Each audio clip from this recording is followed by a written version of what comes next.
connection issues should be fixed. Sorry about that. I apologize to those who tried to tune into the last two live streams. But today we're going to talk about the ICE protests in Los Angeles against the Border Patrol and ICE that are deporting illegal immigrants. I want to talk about nationwide the protests and also specifically LA, some that turned into riots and marching through the streets, others that were just protests. But it really strikes a chord with me, having lived in Los Angeles for 7 years. And I figured out that everybody doesn't want the same thing. Some people want safety, security, clean streets, and then other people don't want that. Other people will protest against the police when they try to clean the streets, when there's homeless encampments and trash everywhere. And that's when I left the city. So I have a lot to say about this. Give me a thumbs up in the chat. Let me know that the connection is good, because I don't want to start if it's not. Dream Rare Podcast hopefully starts now. Like I said, this shouldn't be an issue for much longer. Thanks for being here. It's the Dream Rare Podcast. Welcome to the show. The way to get the news at the desk or on the road. Let's go. God is great and success in our control. The world is crazy, but we get better from obstacles. Yeah. What's going on, everybody? Looks like it's good. And yeah, I moved and I have different internet. It should be good. But like I said, I'm going to be really in the zone and doing different formats within a few weeks. Just bear with me for a couple and we're good. Thank you guys for that thumbs up. And hopefully everybody returns. I want to start. Oh, by the way, as well, I did talk about something between RFK and Bernie Sanders and the COVID lab leak thing that came out with the White House. I'm going to talk about that at the end because I had to scrap that live stream as well. But let's I'll check back in a second. I'm gonna turn off the chat. Hopefully it stays good. I think when it comes to the ICE protests, I have a lot to say, and I'm gonna say it because there's some tough conversations about race, nationality, nation, culture, immigration, illegal immigration that a lot of people do not want to talk about, whether it's because they're afraid to, or they've never had to think that way, or whatever it is. But I want to take it back real quick before I get into the ICE protests, because it's different than just like illegal, legal, these protests. I understand that's what it's about, and I will talk about it. But during the 2020 lockdown, right, I was doing my own research. I had lived in Los Angeles for 7 years. I realized that I needed to get out of there because the people there just had a different mindset than me. It was locked down for a month, right? Month and a half, very hard lockdown. And as soon as they opened up the city, people got brainwashed, in my view, to protest and riot in the streets after businesses were just suffering for weeks. So to me, it's different than just, of course, we're going to talk about illegal immigration. We could talk about politics, but just basic decency, basic, how do you want to live? What type of community do you want to live in? I don't want to live in a neighborhood where my neighbors are going to burn down my neighborhood when a controversial police event happens halfway across the country. Like, it doesn't make any rational sense. Whether you think the cop should have done this or George Floyd should have done this, I'm not even talking about politics. I'm not even talking about that situation. What part of that makes you want to riot and burn down our neighborhood halfway across the country when we just suffered a month and 2 months of a lockdown? LA just had one of the worst fires, if not the worst fire in their entire history. And now you have people in the streets blocking traffic, freaking out. I'm going to talk about ICE. I'm going to talk about legal and illegal immigration, nation, people waving foreign flags, etc. But let's just first start with this.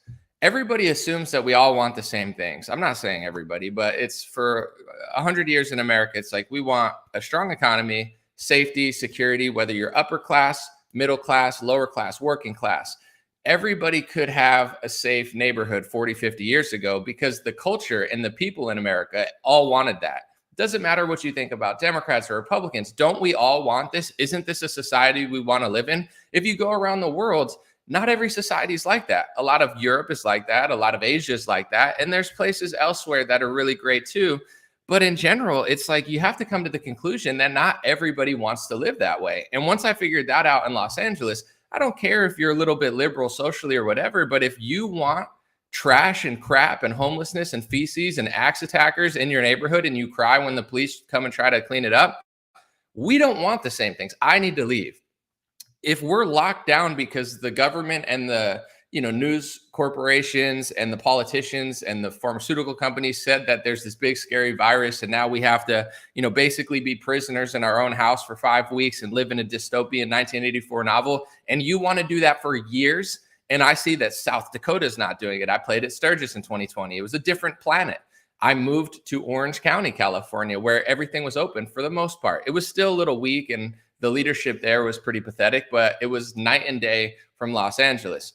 So we just have to be honest with each other and realize that we're not the same. Like, I don't want to live around people that want to lock down for 2 years. I don't want to live around people that think it's okay for the governor and the government to treat them like slaves and prisoners and peasants over a virus, mandate a vaccine, but then they're pissed off because the television told them there was a controversial police event, 20 states over. These are not people I want to live around. And it's not everybody in Los Angeles. There's great people there, but I'm just being honest. I'm telling people what I want instead of trying to fight and argue. Do you want to live that way? You want to burn down your neighborhood? You want to cry and freak out in the streets, not because the government's treating you like a prisoner and a slave, but because there's a police event 10 states over, 20 states over. That makes you mad, not the fact you were locked down in your house. An entire neighborhood just burns, and you're not even mad at the leadership of that. You're mad that they're deporting illegal immigrants. So I understand that there's great people. I understand that there's great legal and illegal immigrants from all over the world, and God bless everybody. But let's just be real. It's like there's two different visions for the country. Some people don't care about safety. Some people don't care about security. Some people seem to have no issue with raising their children amongst feces, crap, and homeless people everywhere, or they're just too dumb to figure out why that's happening and fix it. And there's a certain pattern in every single state and city, really cities, because it's cities even in red states, that are just horrible, crime-filled, disgusting, dirty. There's a political pattern, and then there's also a demographic pattern in every one of these neighborhoods. And I don't want to live there. If you want to live there and you get mad at the police every 4 years, it is what it is. We can agree to disagree, but let's just be honest, get it out there. And then we could figure out maybe people need to live in different places. And, the places that are nice need to gatekeep harder and be like, listen, stop that. In Orange County, there's a Republican prosecutor. They actually prosecute crime. In LA, they don't. I wanted to live in Orange County. I didn't want to live in Los Angeles. And Orange County wants nothing to do with Los Angeles. They want to be the exact opposite. So, people need to congregate and make their own communities, because these people in the cities, like, in my view, it's deeper than just politics. It's like demonic or just low IQ. Like, I get why people are upset. I get why people are angry, and I understand the emotional context. But if you're going to get angry at police coming to bring people back to their country, why not get mad that the government treated you like a prisoner and a slave for 2 years over a virus and tried to mandate a vaccine? Like, that doesn't make you mad at all? No protests about that? No, nobody cares. And there's an overlap of people who put up with that and people who are mad now. It's like, we're not living in the same reality. So let's just be real about it. With that being said, let's get to the ICE protests, right? I just wanted to do a backdrop because it's deeper than just this. This is the thing about waving a foreign flag. Let's just say they're all peaceful protests and they're all not blocking traffic and they're all not rioting, which isn't what happened. But I'm just saying, even if it was a peaceful protest, because it was mostly peaceful, as they say, as everything's burning in the background, but it wasn't as bad as the George Floyd riots. I'm just saying, let's just say it's all legal. It's all peaceful. It's all citizens waving a foreign flag. Your First Amendment right. I support your right to protest. I support your right to wave a flag, our flag, a foreign flag. You can do whatever you want. But let's just think about it logically. There's two things that are just baffling about waving a foreign flag in America at a protest. Let's just start with the first one. If I'm from a different country or I feel more connected to another country, so much so that I'm in another country waving a foreign flag. Like, let's just say I was in Germany, right? And I hated the government of Germany and I thought they were racist and blah, blah, blah. And I'm waving an American flag. Why not just go back to America? Like, if I'm in a foreign country, you're not going to see me protesting against their government. I'll just leave. You understand what I'm saying? Like, it doesn't make any sense. Why would I be in China? The Chinese government's corrupt. I like America more. I'm American. Then go back to America. Like, I literally don't understand it. And I'm not trying to be rude. It's just the reality of it. If I'm in France or Germany or, Sudan or wherever, and I'm like, this government sucks. This is who I'm, a proud national of a different nation. Why not go back? They'll let you back. You can go back. I don't understand. I really don't. It's like, as somebody that's critical of America, you don't see me waving another flag. If I waved another flag because I liked another country more than America, I would just go there. It's really that easy, especially when you're in Los Angeles. It's only a couple hours away. Now let's get to the next layer of it doesn't make sense for 500, Alex. You got people waving a foreign flag because people are being sent back to that nation. Illegal immigrants, let's just use Mexico or Peru or Colombia. Let's just say it's all three. Illegal immigrants from Mexico will be sent back to Mexico. Illegal immigrants from Peru will be sent back to Peru. Illegal immigrants from Colombia will be sent back to Colombia. Not legal immigrants, illegal immigrants who came here illegally. If you're waving that flag, isn't that implying that you want to go back or it's okay to go back? You like that nation so much, but you're mad that the government's sending the people back there? If it's so great, what's so bad about a national from a country that likes that nation and is loyal to that nation, sending them back to the nation? It would be different if it was so bad there where you're like, I hate Mexico. I don't want to go back. I love America. I want to stay here. It's like, no, you're waving the flag of a foreign nation to protest somebody getting sent back to that nation. Imagine if China was deporting me back to America and I'm complaining waving an American flag. Doesn't that imply I want to go back? Doesn't that imply that I'm okay with going back? It doesn't make any sense. And this is the thing with America. I understand that there's different social things going on, but so many people, they don't have to think that much, because if you're doing something in society that goes along with the agenda that the government and the corrupt politicians want you to do, they don't care how wrong you are. I could think of two examples off my head where, one is way more controversial than the other, but I'll just say it, I guess. The first one, we'll start with the easier one, the COVID vaccine. When they were rolling out the COVID vaccine, it didn't matter what you said about the COVID vaccine. You could say it was going to save the world, save this, save that, 100% efficacy. You could say anything. As long as you were lying in unison with the vaccine, they didn't censor you. They didn't fact check you. Nobody cared. Say whatever if it's positive for the vaccine, say whatever you want. Another thing is a certain character from World War II. Like I saw Elon Musk tweet that, Hitler was a communist.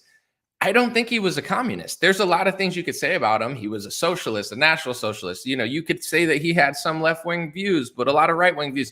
I'm not here to argue, and I really don't feel like talking about him because that comes up in every conversation, and this has nothing to do with it. But it's like you can, as long as you're just saying he's bad, you could just make up stuff. You could be like, he was a transgender, he was fat, he was skinny. Like it's like the COVID vaccine. It's like, just say whatever as long as you're in the right direction. Nobody's going to really fact check you because nobody cares. Because it's the same thing with this country. It's like, I'm just being honest, and this is just, I don't know how else to really say this. If I was going to another country, legally or illegally, I would respect their culture. If I was going to another country, legally or illegally, you wouldn't catch me in Japan waving an American flag in the streets, all pissed off, being like, yeah, screw the police. But it's like, why wouldn't I just go back to America? I don't get it. Japan has a very clean culture. I'm not going to be just trashing the streets, spilling crumbs everywhere. Like, screw you guys, America. Yeah, I'm American. They should send me back. I would be like, yes, send me back. You should. Most countries would not put up with this. America is so weak and dumbed down and brainwashed that people haven't even logically thought about why they're pissed off, which is why they're always emotionally getting manipulated. I knew when I lived in Los Angeles, it was personal to me. I lived in Los Angeles for 8 years. I was broke, never asked my parents for money, never needed $1, never missed rent. I worked my ass off from the time I was 23 to 28, taking 15, 20 jobs, whatever I could do, made me a man, built me character, made me the person I am today. With that being said, because I didn't have a car and I walked everywhere and took the train and the bus, I knew the restaurants in my neighborhood. I knew the Thai restaurant. I knew the Greek family that owned this restaurant. As they like to say in liberal cities to pander, but it's also true. It's a very diverse neighborhood. You got Mexicans, you got Asians, you got Greeks. Like Hollywood, the city, not the hills, like where the real people are, where the crime is, etc. There's a lot of hardworking people from all over the world. I knew these people because I'm not a piece of shit and I respect my neighborhood. I know the lady who's giving me $7 lunches because it's cheap and I have no money. I appreciate her. I know that they're working hard. And when everything was locked down for months, of course, it was annoying for everybody and weird.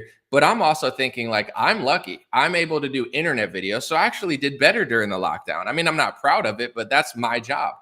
Not the restaurant. They're getting screwed. They're having to take out PPP loans or just going into debt or whatever. And they're just printing money. Like, we'll pay for it. And I'm just thinking to myself, these restaurants that I like to go to, the coffee shop that I like to go to, these people are getting screwed. These people are getting absolutely screwed. So I had a deep, I was just upset that they were just ruining it. I'm like, dude, they're going to bankrupt And then my conspiratorial mind starts going on because obviously it's like they're going to bankrupt all these restaurants, destroy them, and then buy them up. I'm like, they're going to screw over all of my friends in the neighborhood.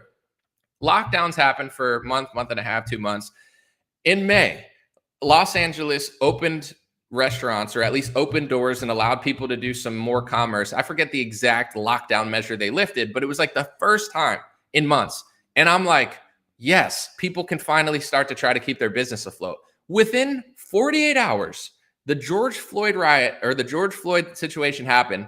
The media and social media brainwashed everybody. And you have all these people in the streets burning down and just making a mess of these businesses that just got opened. So I'm just thinking in my head, and I don't like to use the word hate because it's a strong word. I hated the people in my neighborhood. Not everybody. I mean, I knew the real people, but I'm like, this city is demonic. These people, I believe, are demon possessed. Like, something's wrong with these people. I was already moving out. I already gave my 1 month rent, and I was planning on getting out of Los Angeles even before the George Floyd riots. But before I could leave the city, the riots started happening. They're burning police cars. They're burning buildings. They're burning stuff. Maybe not entire buildings, but definitely setting fires in, I would say businesses. So then I just took an Uber to Orange County. I was like, I got to get out of here. People are going crazy. They might burn down my apartment building. Like, they're dumb. You know what I'm like? I'm all for activism, clean water, clean air, people all over the world, the human race. I'm not against activism, but smart activism. Dumb activism is dumb, regardless of what you call it. You can't possibly get more dumb and evil than getting brainwashed to burn down the buildings and businesses and riot outside and shut down. They had to shut down commerce for 2 more weeks. It's like the elites shut down for 2 months. We open up, and you idiots just shut the neighborhood down for 2 more weeks. Every day that these businesses get shut down, we're screwing over small businesses and helping the elites. This isn't a counter, like billionaire protest. This is the dumbest, stupidest thing to consolidate power into the 1%. It's not left wing. It was the dumbest ever. So I'm like, I came to the conclusion. It's like, the streets are disgusting. Nobody seems to care. The air's dirty. Nobody seems to care.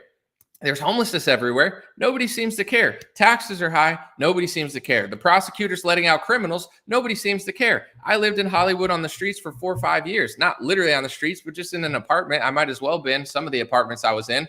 But in general, it's like I saw even my not safe neighborhood getting less and less safe all the time. The Subway that I used to go to eat, a cheap dinner, now there's a security guard in there. Like, I noticed these patterns of just things were getting worse and worse and worse every year. And it's like, am I the only one in the city that cares?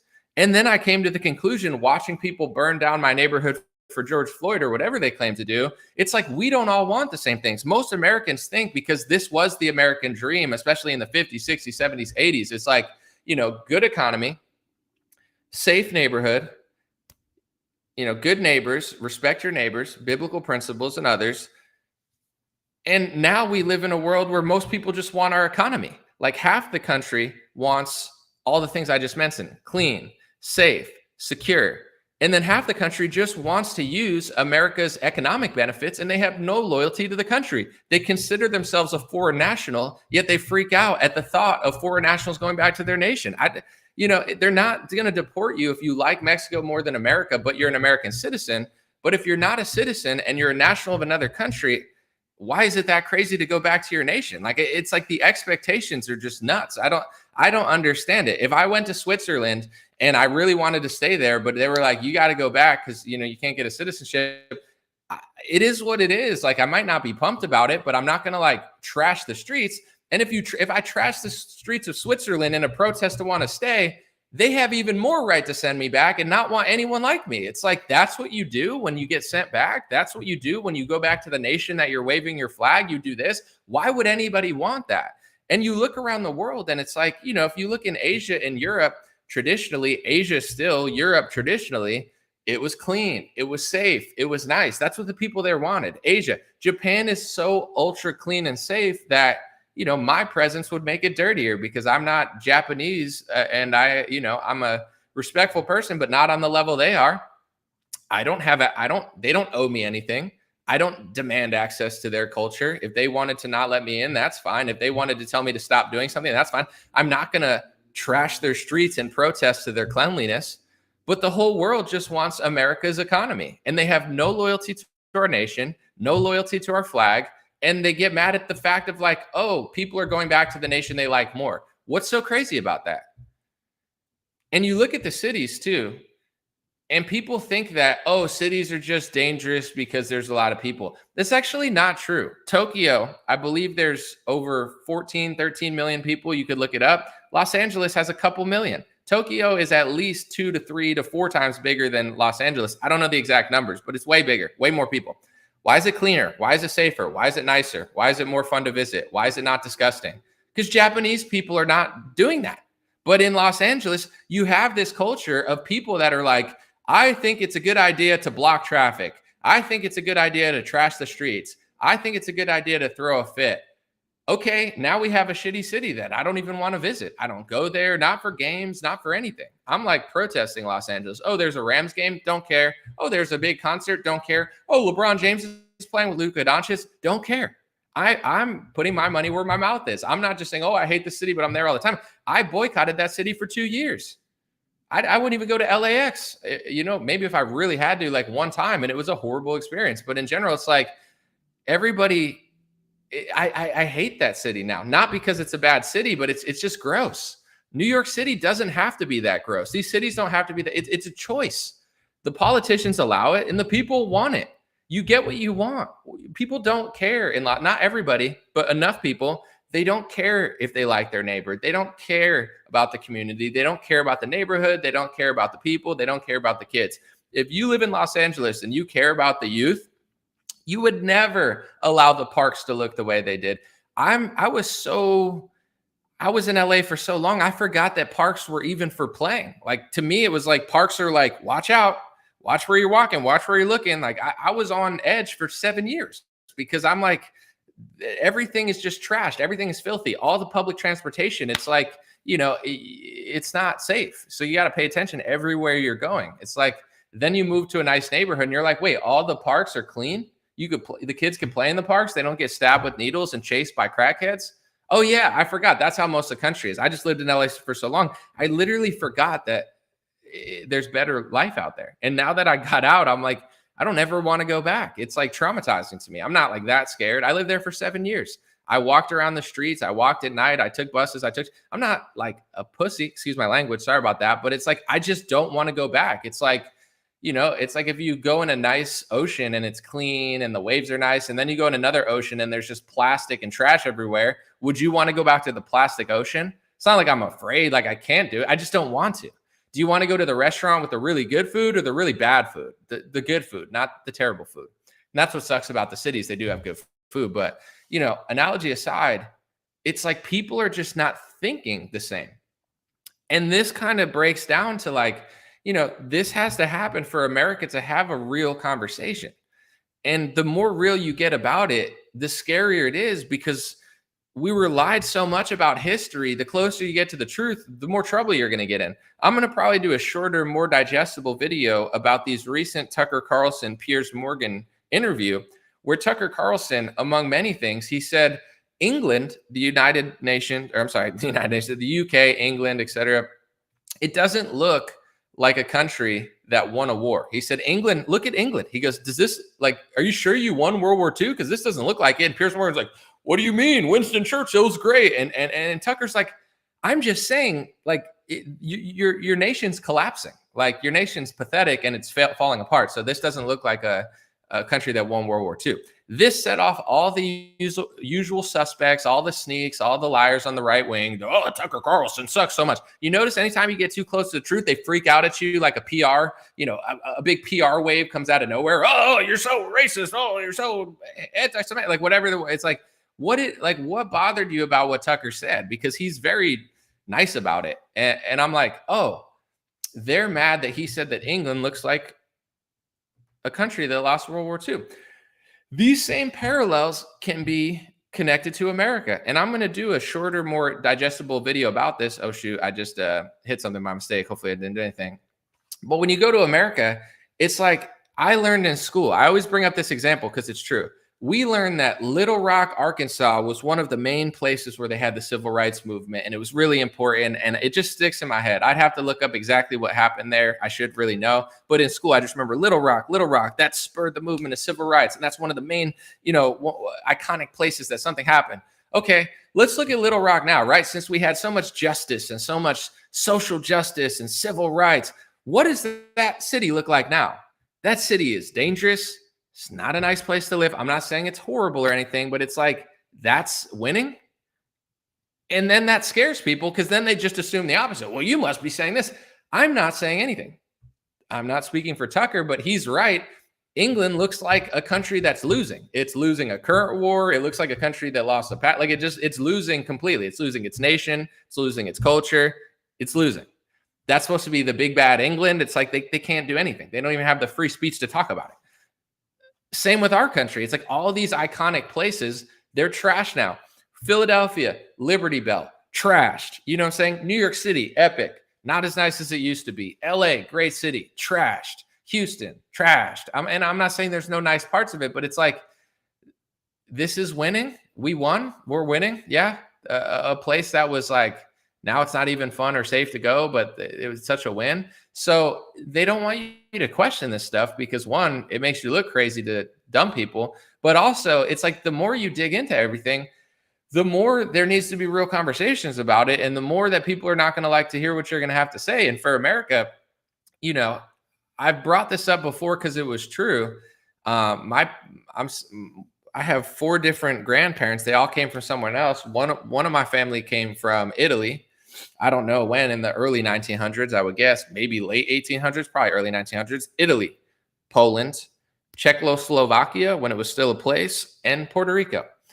And when all my parents came, they assimilated. They spoke English. They left their nation behind. Puerto Rico isn't really a nation, I don't think. I think it's more of like a territory. But in general, they came here like, I'm American. If I'm not going to be American when I go to America, I'll just not go. Everybody came. Like, my grandfather didn't wave an Italian flag in the streets. I know some Italian people are still really prideful, but I'm just speaking from my experience. We were American. Yeah, we had ethnicity. We ate the food. But we were proud to be America. My grandfather and both my grandfathers, I don't know the exact way, I'd have to look it up, but they both served in the military to some extent. Not the Italian military, not the Polish military, the American military. They served our country. They became American. You fast forward now, people don't even want to be American. They come here. They don't want to learn the language. They don't like the country. They don't want to wave the flag. They don't like the Pledge of Allegiance. They don't like the police. They don't like the politics. They don't like the people. They don't like the race. They don't like then what's the point of going here? I wouldn't go to Mexico and be like, there's way too many Mexicans. It's Mexico. I have friends that live in Mexico. They love Mexico. They don't protest and wave an American flag in Mexico. They immerse themselves in the culture. And the people of Mexico seem to be taking them in very nicely.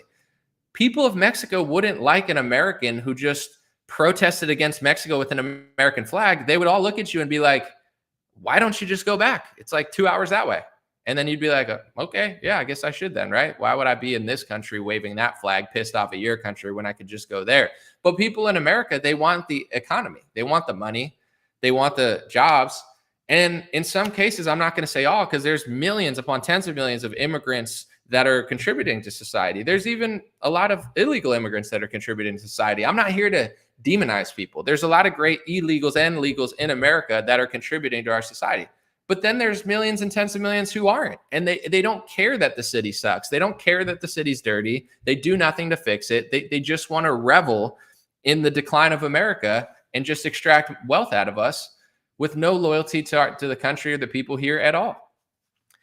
And this is something interesting to learn, because I always kind of like thought about it, but when you really look into it, the Hart-Celler Act, I think it was in the 60s. I'd have to look it up. I don't know if it was 40s, 50s, or 60s, but this idea that America was just this melting pot of all over the place, it's actually not true. Before the Hart-Celler Act, I believe most of the immigration was coming from parts of Europe that they specifically picked out. And you could say it's racist, you could say it's horrible, but and this is the thing too, for all of human history, people thought about race and nation, literally like 99% of human history. You don't have to agree with it. You don't have to like it. You don't have to blame me for it, but that's literally how people thought of all human history. They thought about their race, they thought about their nation, they thought about ethnicity, they thought about religion, all that stuff. Now it's like throw all that out the window and everything's going to be fine. That's what they told us. Is everything fine? And it's not to demonize one side or the other in this conversation, but if you have Americans that want to be American, and then you have a bunch of people from South America, Central America, and Mexico that have no plans of assimilating, and now they're in the streets getting pissed off, it's like, well, race clearly exists and nation clearly exists. It's not to say that everyone's doing that, but it's like, maybe it's time to have conversations about it, because this idea that we'll just bring in everybody from everywhere and it's going to work, this is going against 99.9% of human history. And in many ways, America is an experiment in that sense. Like Japan's not doing that. Mexico's not really doing that.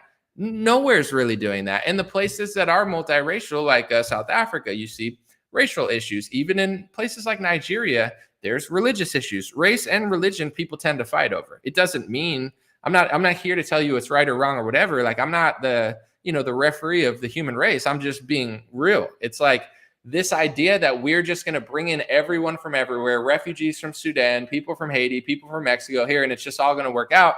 That's what they told you. But before the Hart-Celler Act, that actually wasn't what they were doing at all. They had a strategy to it because they thought that their strategy made more sense. Ever since that, there's going to be a lot of conflict, especially when you get really sloppy about who you're bringing in. And they just kept getting sloppier and sloppier and sloppier and sloppier and sloppier to the point where they're like, oh, we started a war. Let's just let anybody in and not even check them.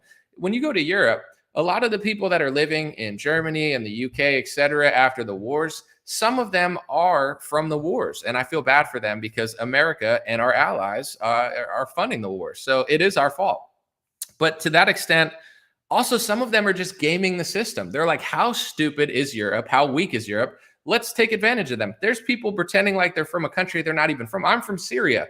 I'm a war refugee. They're not even from Syria, but they just know Europe is too stupid and weak to notice. So they're just like, yeah, come in. It's like, and then that's just going to make the country better. That's what they're telling us. And it's not necessarily true. This is a little off topic, but I want to talk about it while I'm here. Trump got rid of the T in LGBTQ plus XYZ, whatever. It's like Trump cut it down to L, G, and B. And I'm watching all sides of this debate. Liberals are mad. He's erasing the trans. Now they don't have an identity.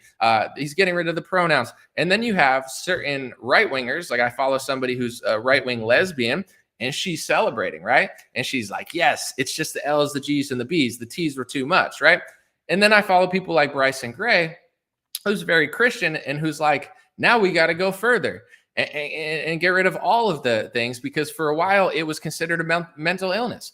And it's like, you could say what you want, because I'm sure there's been gay people throughout history. Like, I doubt it just got invented now, but it's another one of those things, like 99% of history, it was done this way, and it was considered immoral. It was considered blasphemous. It was, in some cases, it was considered a mental illness. It was considered, against God, against nature. It is against nature because it's not the way to make a kid. But in general, that was most of history. So this is an interesting concept that, I see it from all sides, and I see why everybody feels a certain way. But when some people are saying that, just like the slippery slope goes one way, it also goes the other way, because when you're saying, I just want the L's, the G's, and the B's, you're asking for a very specific thing where it's like, for most of history, people didn't acknowledge that or give them respect in the sense of like, you could get married and blah, blah, blah. And then for like this small period since like 2006 or 2008, you've been able to get married. And then things did this and this. And now it's dialing back. And there's a lot of right-wing lesbians and gay people that are celebrating, which is fine. I mean, I don't really care what you celebrate, but this idea that it might not go back all the other way, maybe, but you're betting on something that's so small. Do you understand what I'm saying? I'm not here to be the referee of the human race. I'm just analyzing it, where it's like, in many cases, when Bryson is like, it's going to go all the way the other way, and people are like, no, there's no way it's going to do that.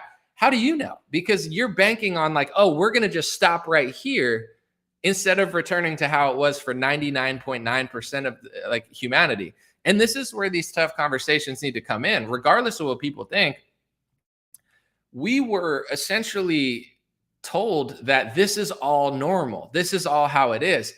If you take the entire span of America or society, we're in the outlier right now. We're in the extreme. We're in the upside down world. So it's like, where does this go?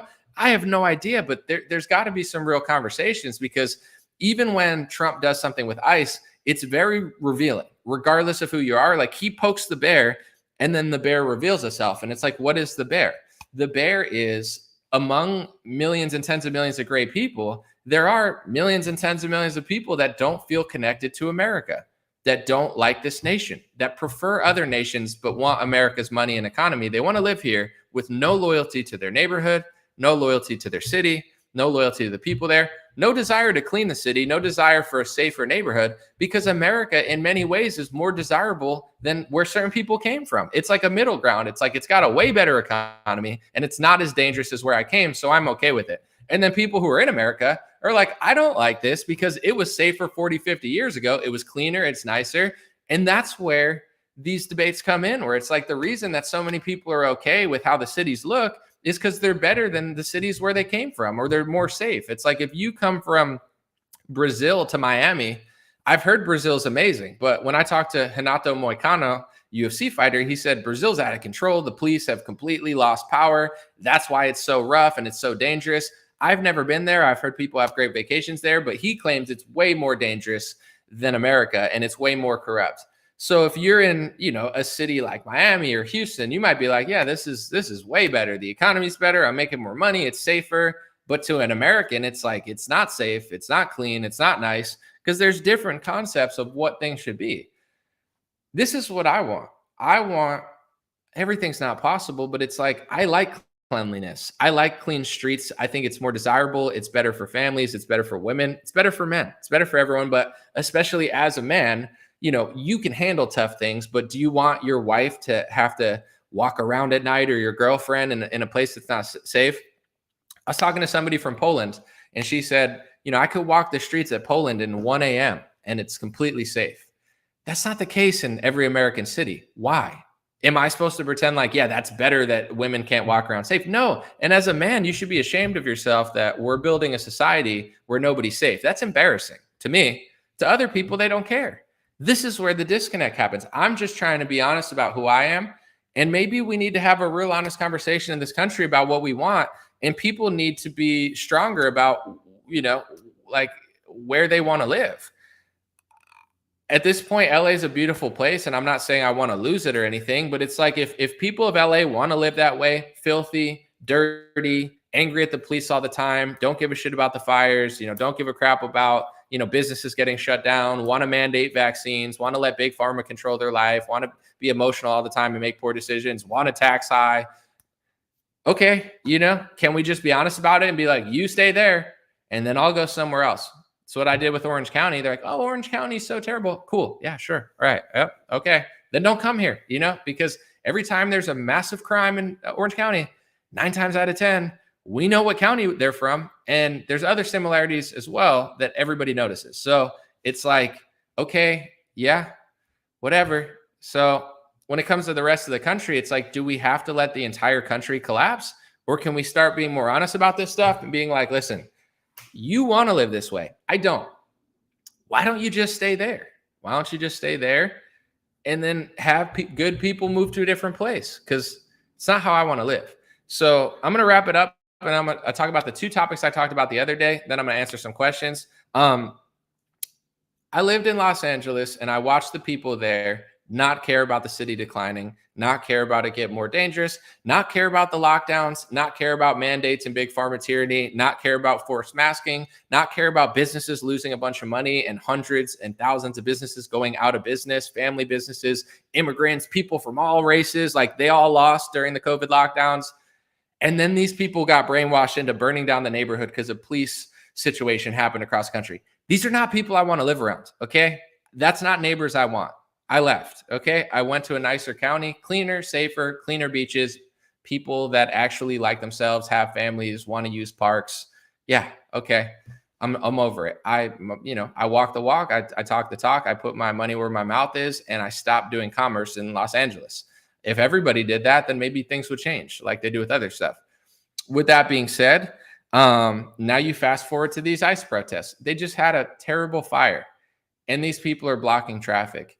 I can't relate. I'm you know how strong I am about certain topics. I don't block traffic. It's just something I don't do. I don't know. If you're the type of person that wants to block traffic, do you know who's in that traffic? Nurses, doctors, people that need to save lives, working people, construction workers, Latinos, women, you know what I'm saying? Black people, white people, everybody's in traffic. It's like, I consider, I'm a considerate person.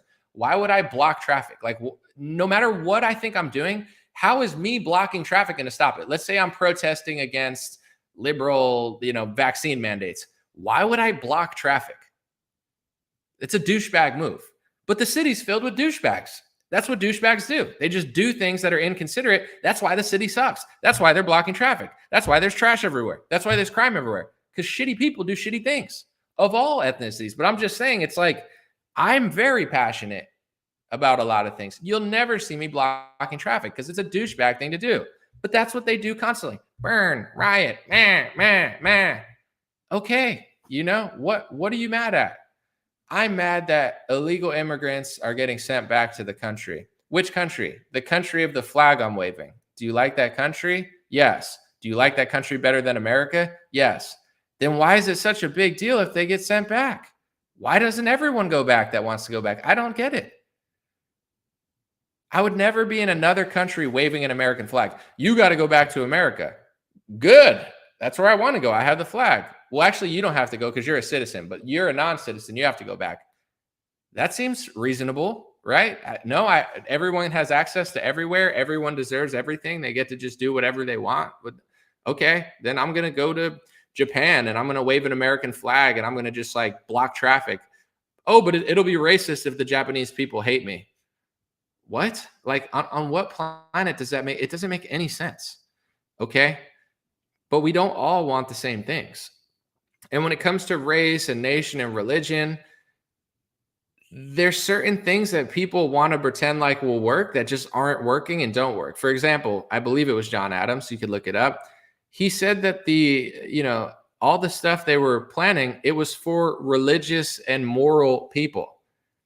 The founding fathers were very intelligent, way smarter than any politician that wants to question them. Every time a politician in America questions them, it's like, you're an idiot. Like, you're so much dumber than these people that laid the foundation to one of the greatest ideas to give people power over the government. And that's what a lot of people don't understand. People that hate America, they're like, oh, America is racist. The founding fathers, white, blah, blah, blah. Have you read the documents? It's one of the only documents, in my opinion, the best document in the entire world to give people power over the government. If you don't like the government, which most people don't, especially people that are protesting, you don't even realize that's why that document's so great. You go to other countries, you don't have papers that tell you have these amount of rights over the government, not to that extent. America, that's why they're important documents. But anyway, they said it's for religious and moral people. Why?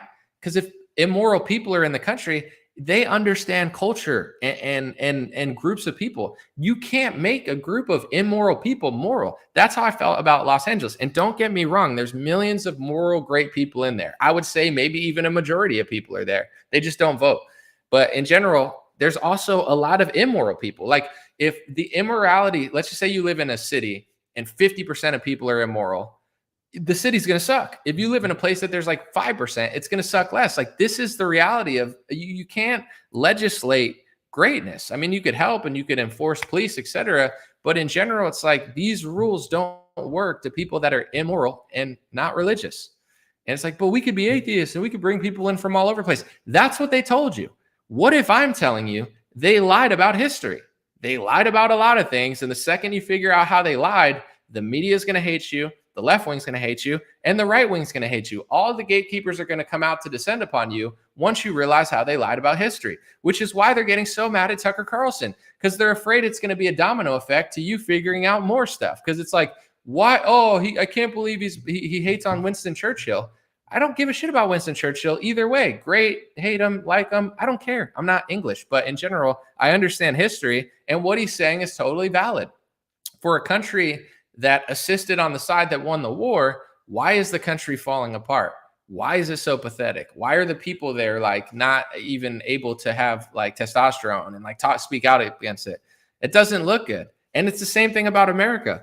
All these civil rights, and you look at the percentages. I mean, black Republicans talk about this all the time, and the Republican Party, and then they call them names. But it's like, look at all these statistics in the black family from that point on. A lot of them went in the wrong direction. So it doesn't make you a bad person to look at that and be like, why? If this was so great, why 50 years later is this rate down? Is that rate down? Is this rate down? Is that rate down? Are families apart?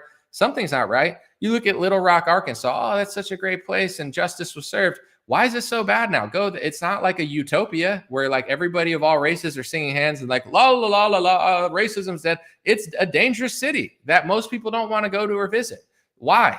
You can't ask why. They get mad when you question things because they don't want you to figure it out. We're living under a world order of what happened last time, and this world order is run by people who want the world to look this way. And if you notice, they're doing it to some countries, and other countries they're not.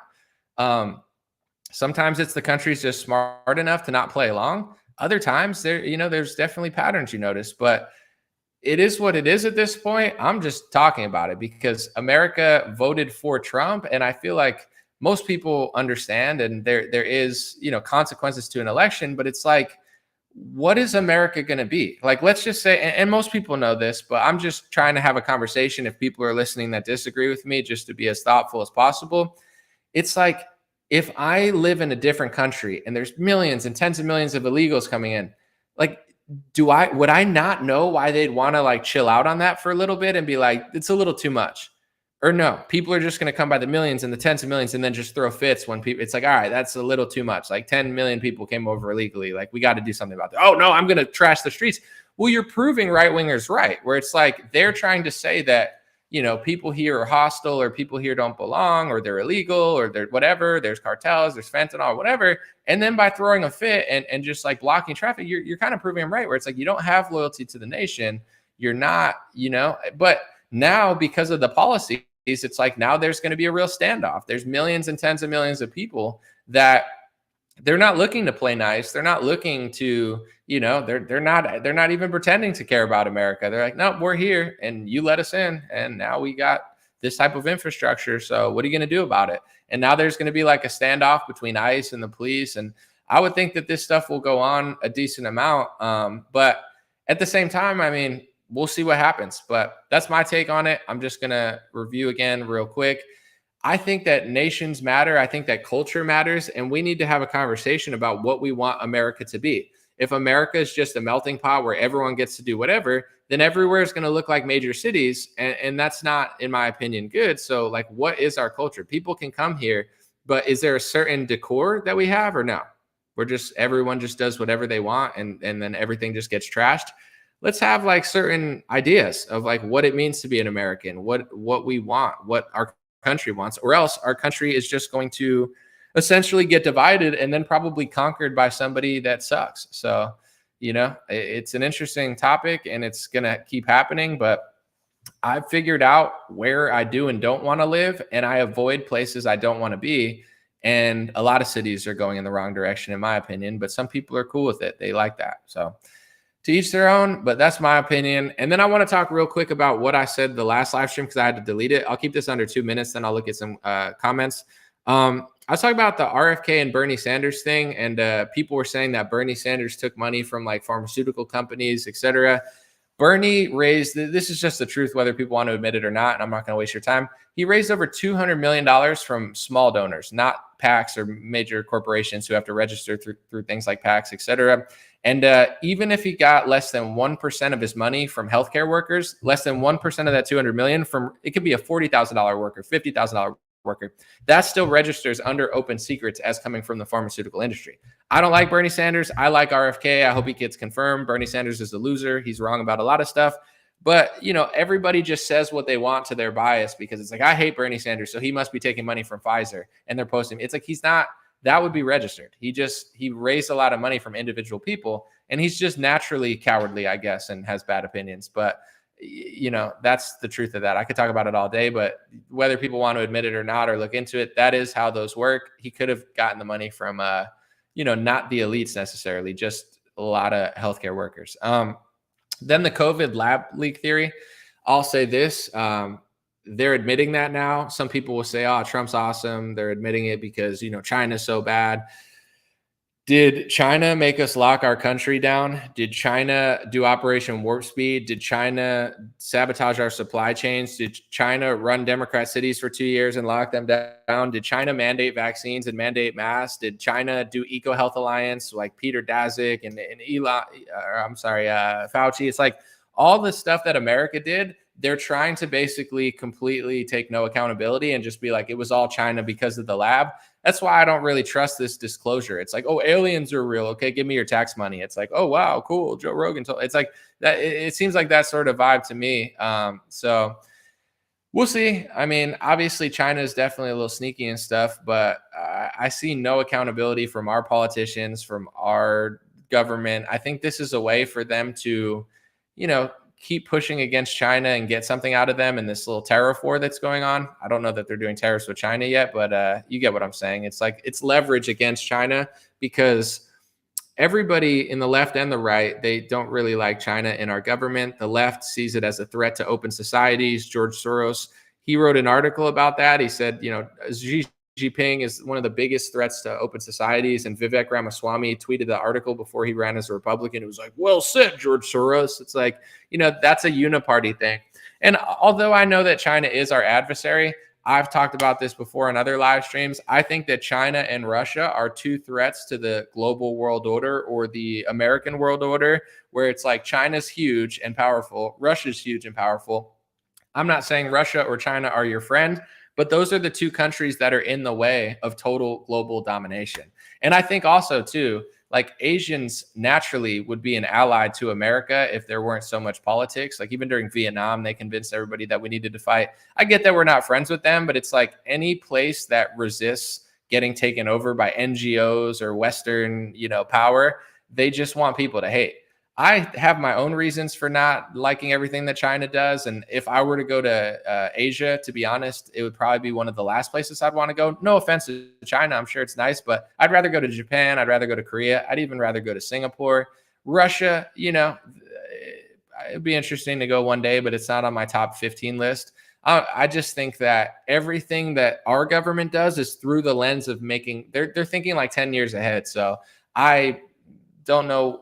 You could think what you want about the lab leak itself. I just find the timing of it interesting. And I don't think it's just like, oh, yeah, China did that. Now we fight China. It's like, to me, that's like the Fox News angle that it's not really resonating with me, but to each their own. Let me know. Someone said, I heard there's a 10% tariff on China. I know Mexico and Canada for sure, but Mexico, there's a pause now because Trump's doing a deal with Sheinbaum, the totally Mexican president of Mexico. But never mind. But we'll read a few comments. Someone said Asian culture is too hive mind for me. Yeah, for sure. I mean, it is very. Americans are more individualistic. I think our society teaches liberty, and theirs does not so much. So that's why everywhere, there's similarities between everyone, but there's also differences. Asians are definitely, on average, more hive mind, and they don't want to stand out. America is built on a whole different philosophy. But that's why it's important to understand different nations and different ethnic groups where it's like, it's not all the same, and that's okay. It's a beautiful thing. Diversity is when there's different countries with different rules. Every country doesn't need to be a mishmash of every country. Then there is no diversity. If France doesn't look like France and Germany doesn't look like Germany, that's not diversity. That's like no diversity. So I like certain things about Asian culture. Others, not so much, but it's like, I'm not Asian. So, it is what it is. It's like, I'm not going over there trying to change them into America.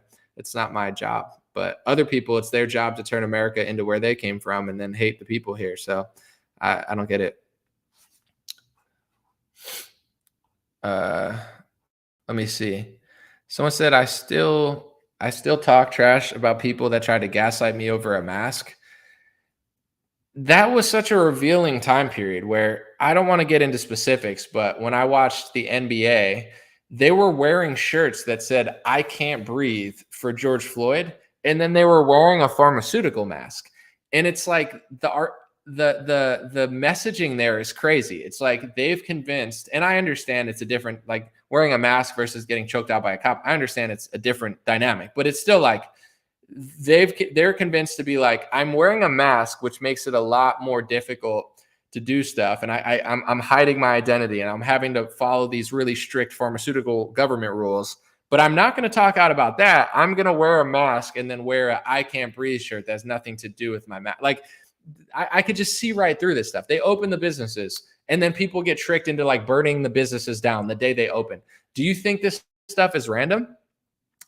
I don't know. It's hard for me to think that's random because it's just like, it's so obvious. It's like messaging going on. Even this, this Grammys thing. It's like, first of all, I have to say, unpopular opinion. I thought Jaden Smith's castle helmet was super fire. Like, I wasn't a fan of a lot of the fashion there, but I thought that black castle on his head, I thought it was pretty cool. And someone's like, it reminds me of your the mask, the thing I used to wear. It was like a big astronaut helmet. And I'm like, dude, they're like, you should wear a castle on your next live stream.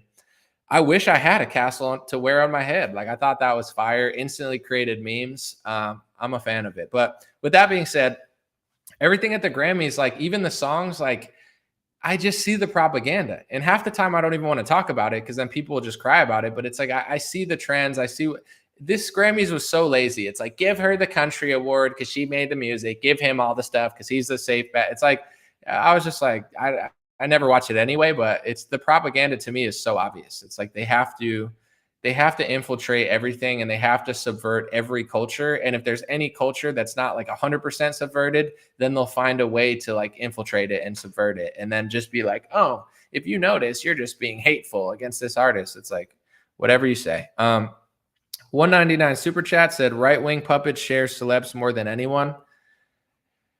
I mean, like who? I guess. I think right-wingers, the problem is they're not consistent, where they'll be like, shut up and dribble. And then the second a basketball player is against the vaccine, they're like, keep speaking up, brother. So it's like, I'm not telling LeBron James to shut up and dribble. My issue with LeBron James is not that he's speaking as a human being. I'm not going to dehumanize a man. My problem is that his opinions suck and he's a phony.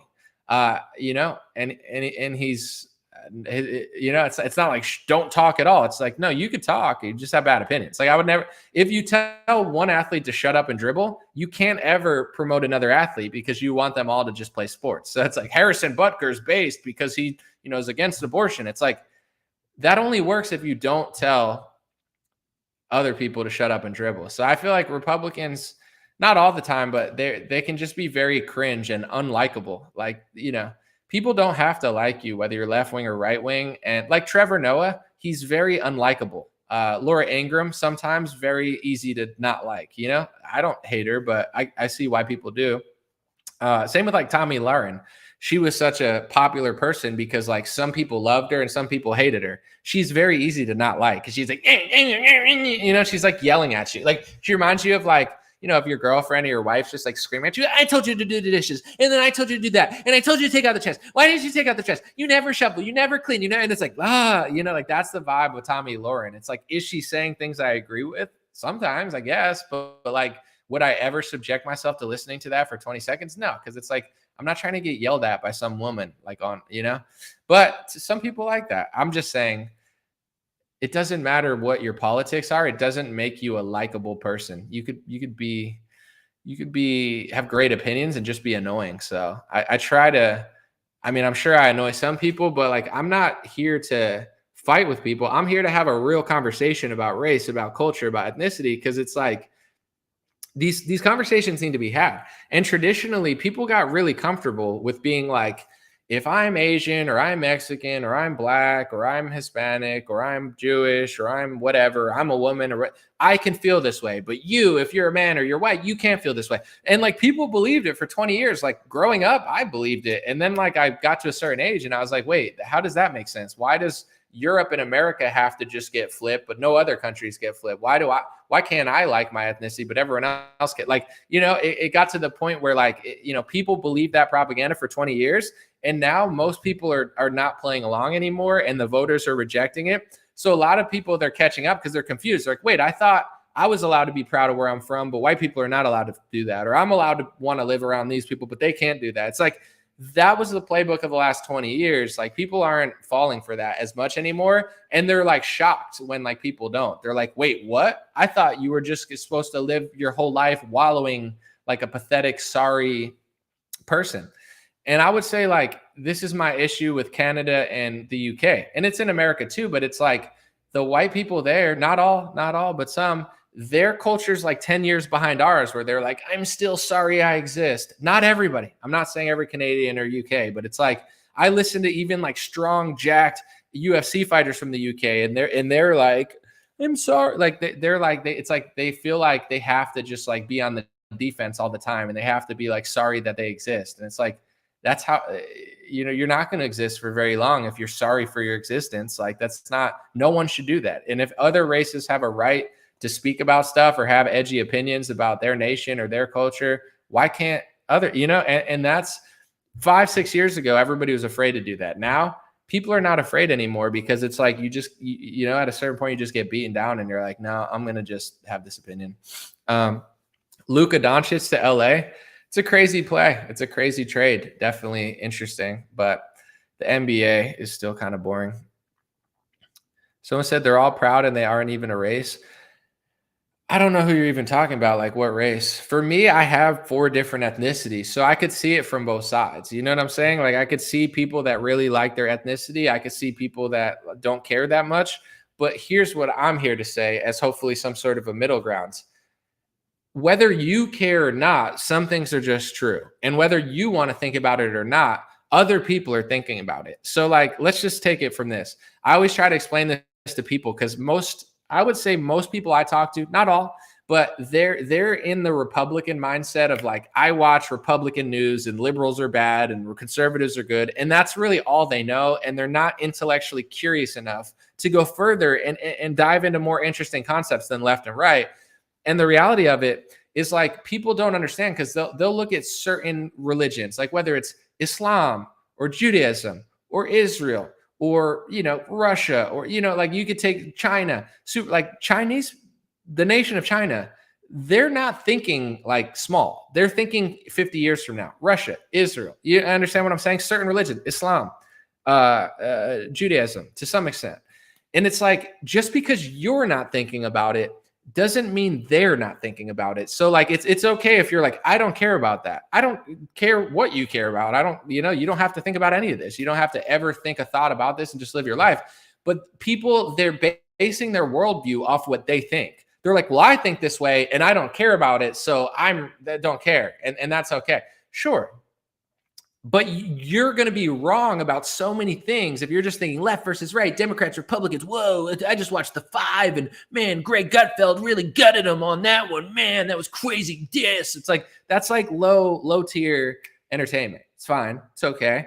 Not saying you have to, but just because you're not thinking that way doesn't mean other people aren't. So if you're thinking that they're not thinking it and you don't want to hear people tell you that they are thinking about it, then you're going to lose. That's why like, Israel's crushing America in many ways. It's like in Israel, you can't serve in the government or the Knesset if you have dual citizenship. If you're American and Israeli, you have to give up your American passport. If you're Russian and Israeli, you have to give up your Russian passport. They will not allow you to serve in their Knesset. Why?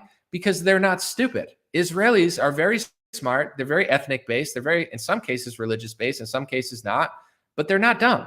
Americans, we're dumb. And I'm not trying to like talk them up and say mean stuff about us. I'm just being honest. It's like, not only can you have 2 passports and serve in the American government, you get as a journalist called anti-Semitic if you start noticing that a lot of American politicians have an Israeli and an American passport. In Israel, they're not allowed. In America, not only are they allowed, but we're not allowed to even notice or talk about it. So we're not operating under the same mindset. And you bring this up to most Republicans and they don't want to hear it. They just want to go to TPUSA balls and listen to Greg Gutfeld and Steven Crowder. Okay, sure. I don't care. But just because you're not thinking that way doesn't mean they're not thinking that way. And you're going to lose eventually. You know what I'm saying? Like that's the reality of certain relationships. It's like, you don't think this way as a religion, but the 2 other major religions do think that way.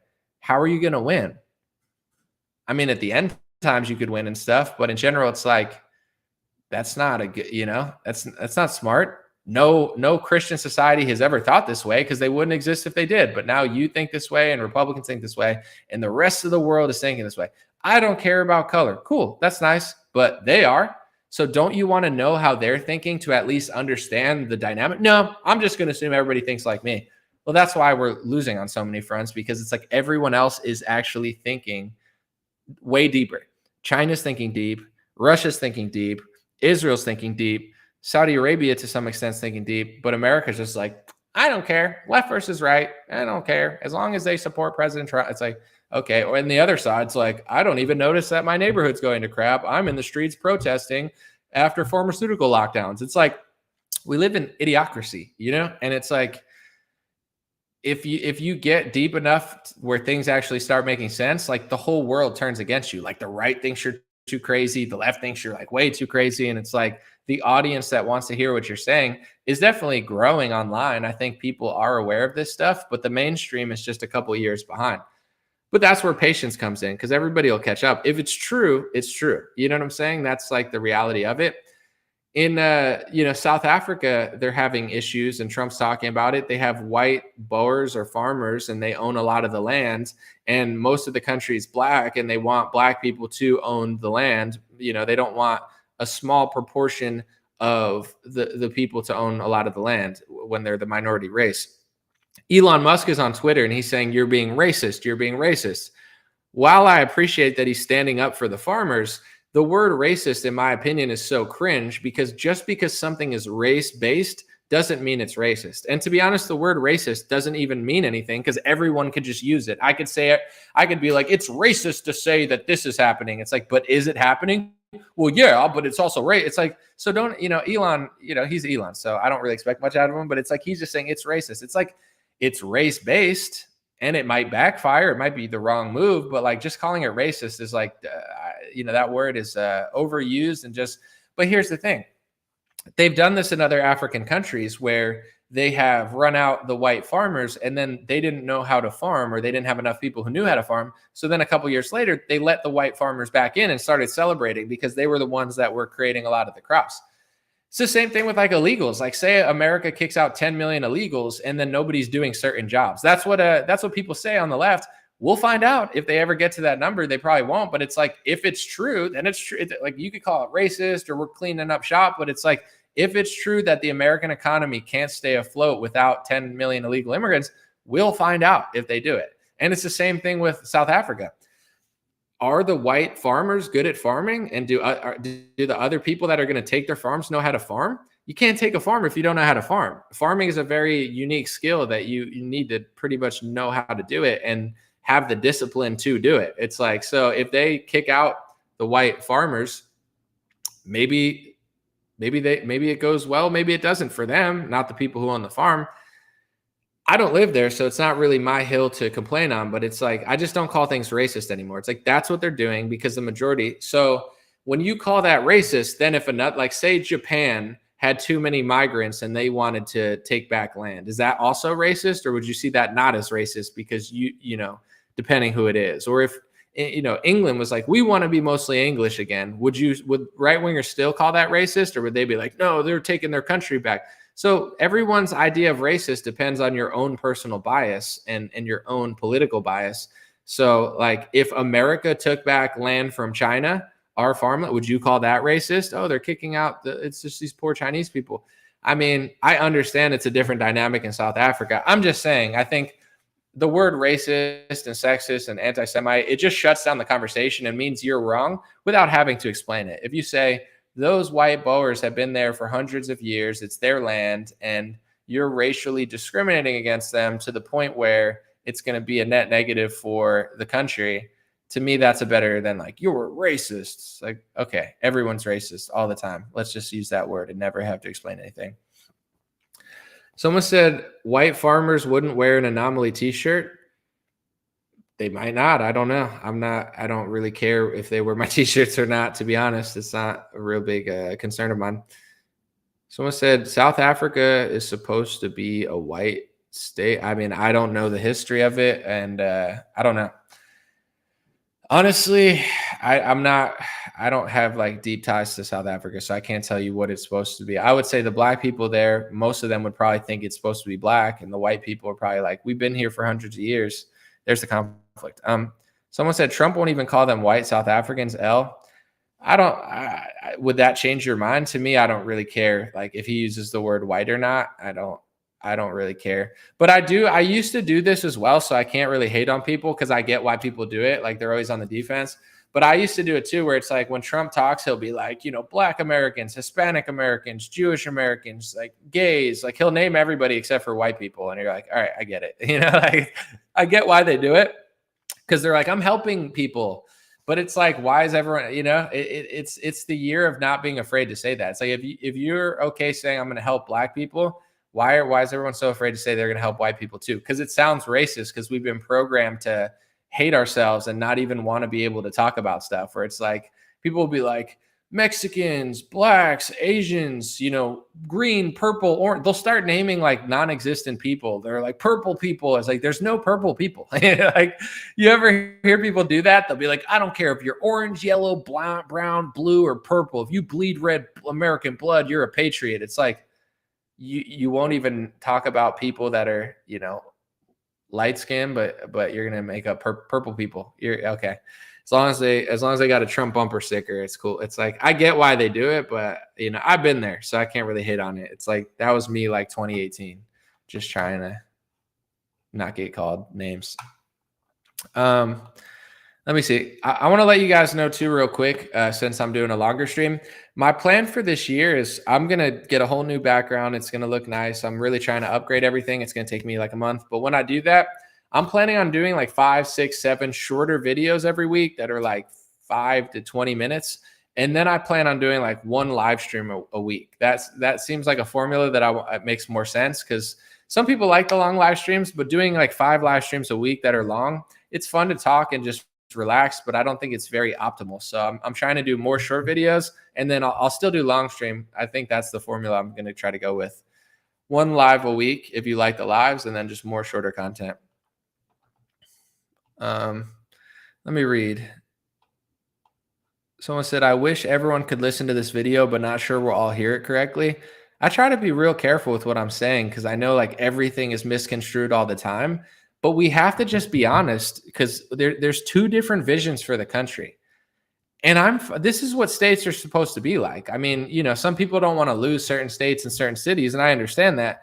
But in general, like, everybody doesn't want the same thing. And a lot of politics are under the idea that we all want this. Like we want safe, like people voted for Trump because they wanted a better economy. Some people voted for Trump because they felt like they wanted safer cities. There's a whole view of reasons why people voted for Trump. And then the people that vote against them, like I hear that they're like, well, January 6th was bad. So it's like nothing else matters to you except for that day. I get it, I guess, if you see it as a threat to democracy, but it's just like some people, they're like, he's trying to take away my vaccine. It's like, so you're not concerned with the mandates and the forced masking. Like none of that matters to you. So people just don't think the same. It's like I'm analyzing this, election in 50 different ways. And some people, it's like their thought process is so like one thing. It's like you don't notice any of that other stuff. And then you got people online that got all mad at me when I voted. And it's like I've fled a Democrat city to move to a Republican area. And I can identify pretty much everywhere in the country besides demographics that you're not allowed to talk to. There is a political difference that makes the city a lot worse. And it's like, I know that. I vote Republican. I pay taxes. I'm a citizen. You don't get my vote. I don't care how bad your attitude is or how big your ego is. I vote Republican. I think there's a difference. I know there's a difference. And then at the same time, there's some topics that don't change. There's some things we can't vote our way out of, right? There's some foreign policy we can't vote our way out of.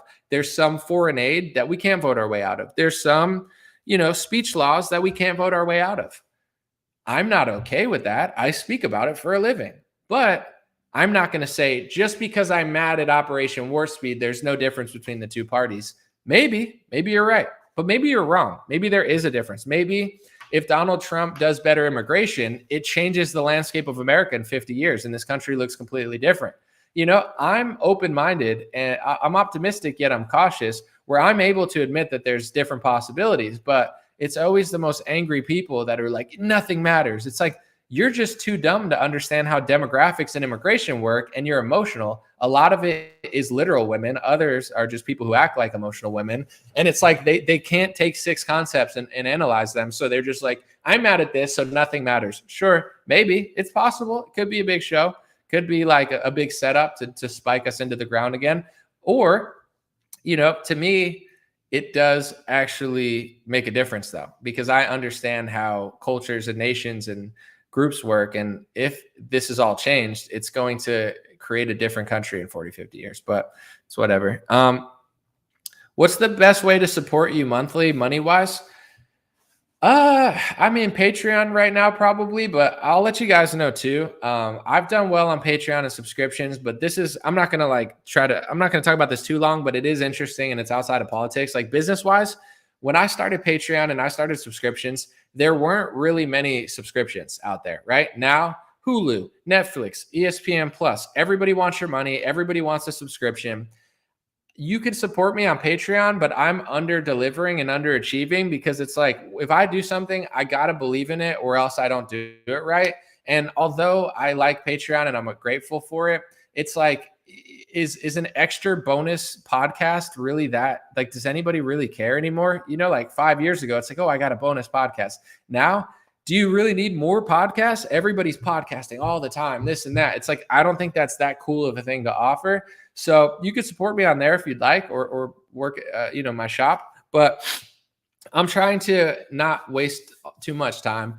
But I really want to provide value. So there's going to be a time this year. I'm really thinking about it, and I'm really trying to put the things in the right places. But I want to push something new forward that I really believe in that has a lot of value. So I appreciate the support. But it's like when people support me, I want to really give something in return that makes you feel good about it. Maybe something physical that you get, like a combination of everything. So you can support and have a subscription, but also I understand that there's just, everybody wants subscriptions now and they're not really giving you that much. And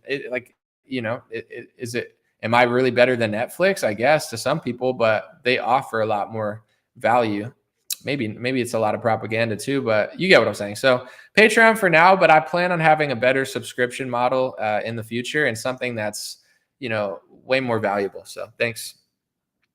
Ye Ole Denny said, what are your thoughts about fish sticks? Oh man, fish sticks, dude. Good one, bro. Did you come up with that yourself, dude? Are you Trey Parker and Matt Stone, or Matt Stone and Trey Parker? Dude, are you the South Park writers? Dude, that's so funny. That's like a totally unique, original joke that you just totally thought of yourself, man. The fish sticks joke, man. Totally, dude. Keep it up, dude. We got a real comedian in the comment section. But I'm more of a ribeye steak kind of guy, if you really care. I'd see you live if you did a discussion for a tour. I'd think about it, but I'd need heavy security for sure. But I would like heavy security, but we'll see. I should run for governor of Ohio against Big Pharma Vivek. I've never lived in Ohio. I'm not even sure if I've ever been to Ohio, so I can't, and I'm not interested in it. Good luck to that guy. I mean, I don't know his competition there, but I was just seeing like pictures of him too. It's so funny because not only was I right about that, but like he'll pop up in pictures where it'll be like Tucker Carlson, like it'll be like RFK Jr., Trump, and Vivek. And it's like, dude, people rolled out the red carpet for that guy way too quick. He literally didn't do anything. RFK's been fighting Big Pharma for decades. Donald Trump is Donald Trump. Tucker Carlson has been giving great news for 6 years. Vivek Ramaswamy made $1 billion from a pharmaceutical company that he had his mom do studies on. Then he wrote a book saying Trump is a sore loser. Then he cried after January 6th. And then he popped up in late 2022, early 2023. And everybody's like, he's nowhere near the level of Tucker Carlson, Trump, or RFK. Like if you give them an 8 through 10, he's like a 3. Like he's done nothing. He's proved nothing. He's done nothing for our movement. He's literally just grifted off the backs of all of our hard work from 2016 until now, provided no value, and then showed his true colors at the end when everything fell apart. It's like, I'm not even a hater, but it's like you put him in the same category as RFK Jr., who sued Monsanto. Name one thing he's done. He's literally done nothing. He's used our political system to make himself famous with virtually no value. It's just so dumb, but whatever. Let me see. What happened to your last live stream the other day? Something's wrong with my router. So I reset it today. I reset my computer and it worked, but it just didn't work. So I don't know. I thought I would be able to save it and I wasn't. The whole thing was just trashed. What's my routine, my gym routine? Would I do fitness content?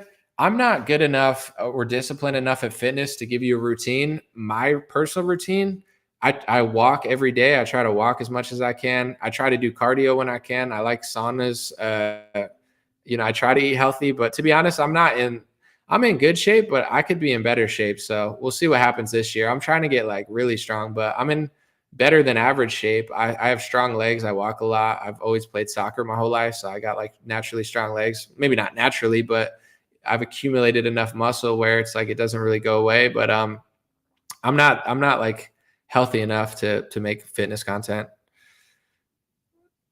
Smooth talkers go far these days. Yeah, I could talk about that all day, but I think I've done that enough in other live streams. I'll just let it go. Musk edged him out of Doge. It seems that way. It seems like they didn't get along. It's like, here's the thing. Even Elon Musk did way more during COVID than Vivek did. Like he definitely spread the message of like opening and truth. And, it's like even Elon, you can say what you want about him. He's provided way more value to America and to the Republican movement than Vivek does. Like Elon's a legend. RFK Jr. is a legend. Trump's a legend. Tucker Carlson's a legend. You're going to put Vivek and take a photo. Like, it's like, oh, it's like the Five Musketeers, bro. Why are you letting this guy there? It's so nuts to me. It would be like having like Cristiano Ronaldo, Lionel Messi, you know what I'm saying? Ronaldinho, you know what I'm saying? Like Thierry Henry. And then you have some bench player for a team that played for Aston Villa for 2 seasons that nobody knows who. And he's like, yeah, it's all of us crushing. And it's like, bro, you're not in that league. He never was in that league. Never. People just thought he was in that league because he used his smooth talking in the Republican primary to elevate himself. He's never been in that league. And now that he kind of fell off, he's getting like angry and he's like, listen, America, it's about meritocracy. It's about meritocracy. It's not about skin color. It's not about religion because I'm not your religion. It's just an idea. It's not about the land. What are you talking about, Pharma Swampy? It's not about the land.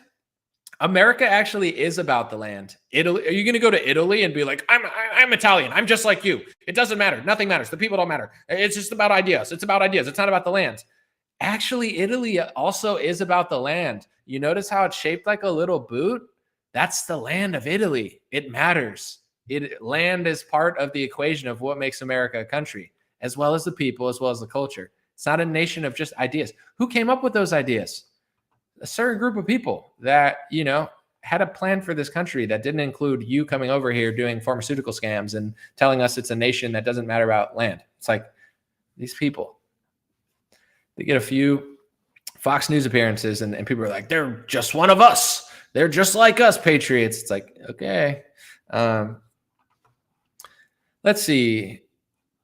Someone said Indiana had a mess with Jesuits asserting themselves. They want to build some kind of big, creepy 15-minute city. I didn't know. I did not hear about that. That would be Indiana definitely goes under the radar. It's definitely like a state that you just don't hear much about unless it's like Larry Bird or, the Hoosiers or the Pacers. Besides that, you guys are not on a lot of people's radar, which might be a good thing. I don't know. Someone said Anomaly used to call Trump a Trojan horse, a Judas goat. Now he's calling him a legend.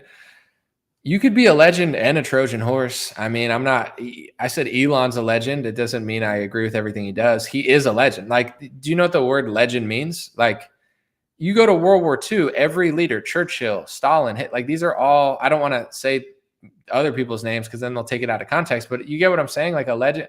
I mean, like Hillary Clinton's a legend, but it's not a good one. So I mean, time will tell to see who Trump really is and what he really does. People need to pay attention. That's all I'm going to say. Like Trump is going to do a lot of good things and he's going to do some sneaky things, but it's reliant on people understanding the system.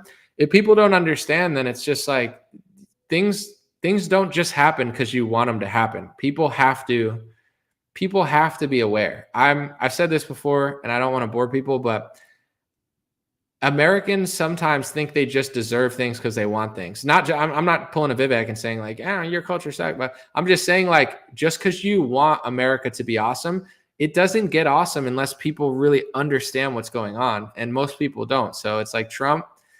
The people who hate him don't understand. The people who like him too much don't understand. So 90% of the population's enthralled with the theater. Then it's going to be theater.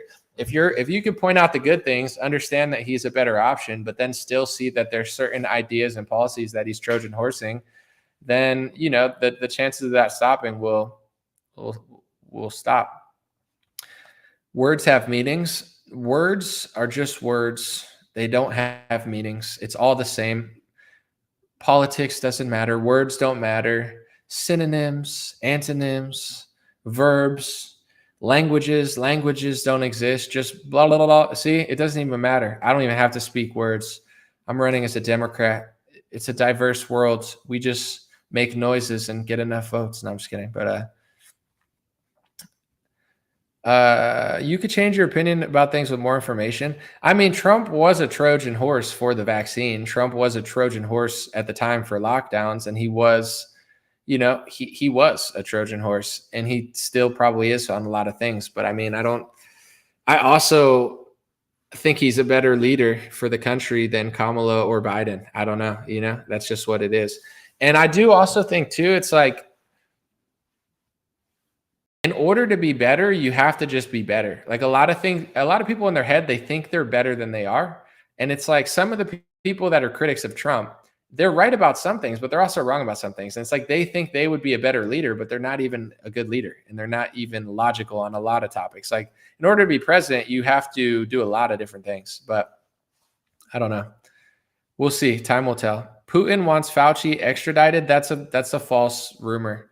Like, people just started posting that. It doesn't even make sense. Why would Putin care about Anthony Fauci? Why would Putin want Anthony? Why would Anthony Fauci go to Russia? He's not a Russian citizen. So that was like the dumbest fake theory that somebody posted on Twitter. And then I'm not trying to be rude, but it's like, if you fell for that, you really have to like think about how easy you are to trick. Like, I don't like Fauci, but it's like, why? Like that was the dumbest fake theory ever. It's like, he's going to get extradited to Russia. That never made sense. Literally, it got community noted on X. I did 10 minutes of searching, 10 seconds of searching, and it was like, no, that's not true. And I was like, I didn't think so. Like, I instinctually thought it wasn't true, but it's like, I just did 10 seconds of checking and I realized like, but the amount of people that posted that, the amount of people that shared it, same with the transgender pilot. Like when everybody was saying the pilot was a tranny, I was like, this is not confirmed yet. Maybe eventually we'll find that out, but like, it ended up being a woman. But it's like, why are people started messaging me, look at the pilot's a tranny. It's like, do you just believe anything you see? Do you have no discernment skills?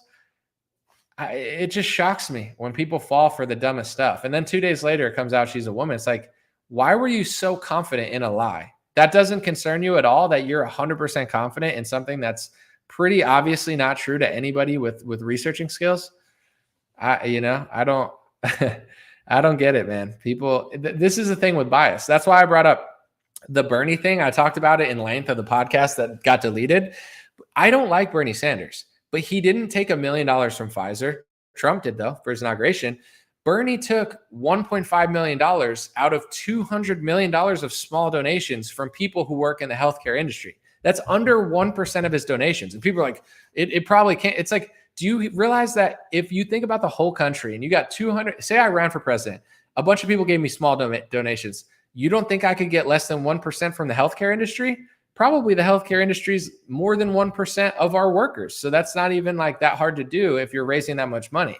So I'm not saying I'm not saying Bernie's right. He's wrong. I think RFK is mostly right about what he's saying when it comes to health. But everybody's like, Bernie got money from Pfizer. Wrong. Bernie got money from CEOs. Wrong. Bernie actually told the truth. He's just bad at defending himself because he's a coward. But, he didn't take money from PACs or corporations. He took money from like regular workers and potentially some rich doctors. But like that's something that 99% of MAGA lied about. Why do they lie about that? Because they have a bias against Bernie Sanders for RFK. So do I. But how am I able to like not lie about it? Like I don't get why people are so. it's like a post-truth world. People don't care on both sides. They just steamroll. And it's like, this is what I think, so everything must be right. Okay, if you believe Putin is going to get Fauci and, Bernie took money from Pfizer, you're wrong, but you could be wrong and be confident. I don't care. There was one guy like Jamal Bowman. He was one of the few politicians that didn't take money from AIPAC, the Israel American lobby, whatever they call it. And, he ended up, I think, getting voted out because, AIPAC makes sure they win almost every election, but it's anti-Semitic if you say they do. With that being said, it's like Jamal Bowman pulled a fire alarm to stop a vote. Like, he's an idiot. So it's like, do I want him to stay in office because he's not taking lobbying money? I don't know. I mean, maybe, but actually, like, not really, because he's dumb. It's like, just because he doesn't take money from AIPAC doesn't mean he's not an idiot. So it's like, you're not taking lobbying money, but you're so far left that you're pulling fire alarms to stop a vote.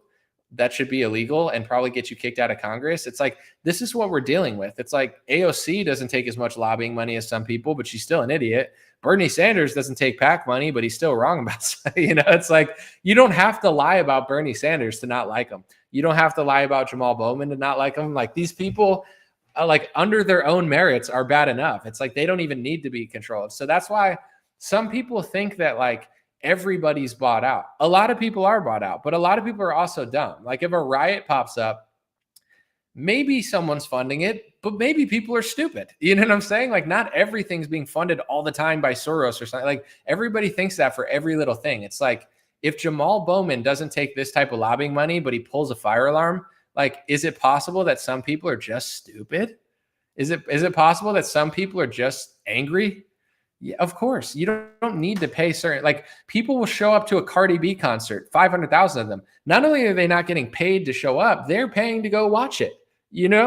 People do things that not everything is pay to play. A lot of it is in politics. I'm just saying, like, you got to be honest about something. If you just say everything is everything, then nothing matters anymore. And that's the world we live in. Nobody's word matters. Nothing matters because everyone just says everything all the time with full confidence, and they don't even care if they're right or not. But luckily for me, that keeps me in business because, I feel like I'm in a small percentage of people that don't do that. So the people that like my channel tend to like it for that. Cardi B's not a legend, someone says. I mean, technically she is a legend. She's not one that you like, but let's just see what the word legend means. Legend meaning, like the exact definition. A traditional story, sometimes popularly regarded as historical but unauthenticated, an extremely famous or notorious person, especially in a particular field. I mean, if it means extremely famous and notorious, then yeah, Cardi B is a legend. If it, I guess there's two meanings of it, either famous or historically, like, King Arthur was a legend. Oh man, George Washington was a legend. Double meaning.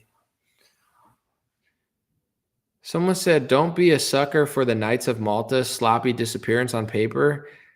Dude, I'm not a sucker for them. I don't care. I don't, nothing about what they're doing. Like, why are you just talking to yourself? You're like, don't fall for their tricks. You're like, no one here is falling for their tricks. No one's even paying attention to it. But let's see. Someone said all generalizations are false. Is that like a wordplay where you're like making a generalization, saying it's false? I don't get it.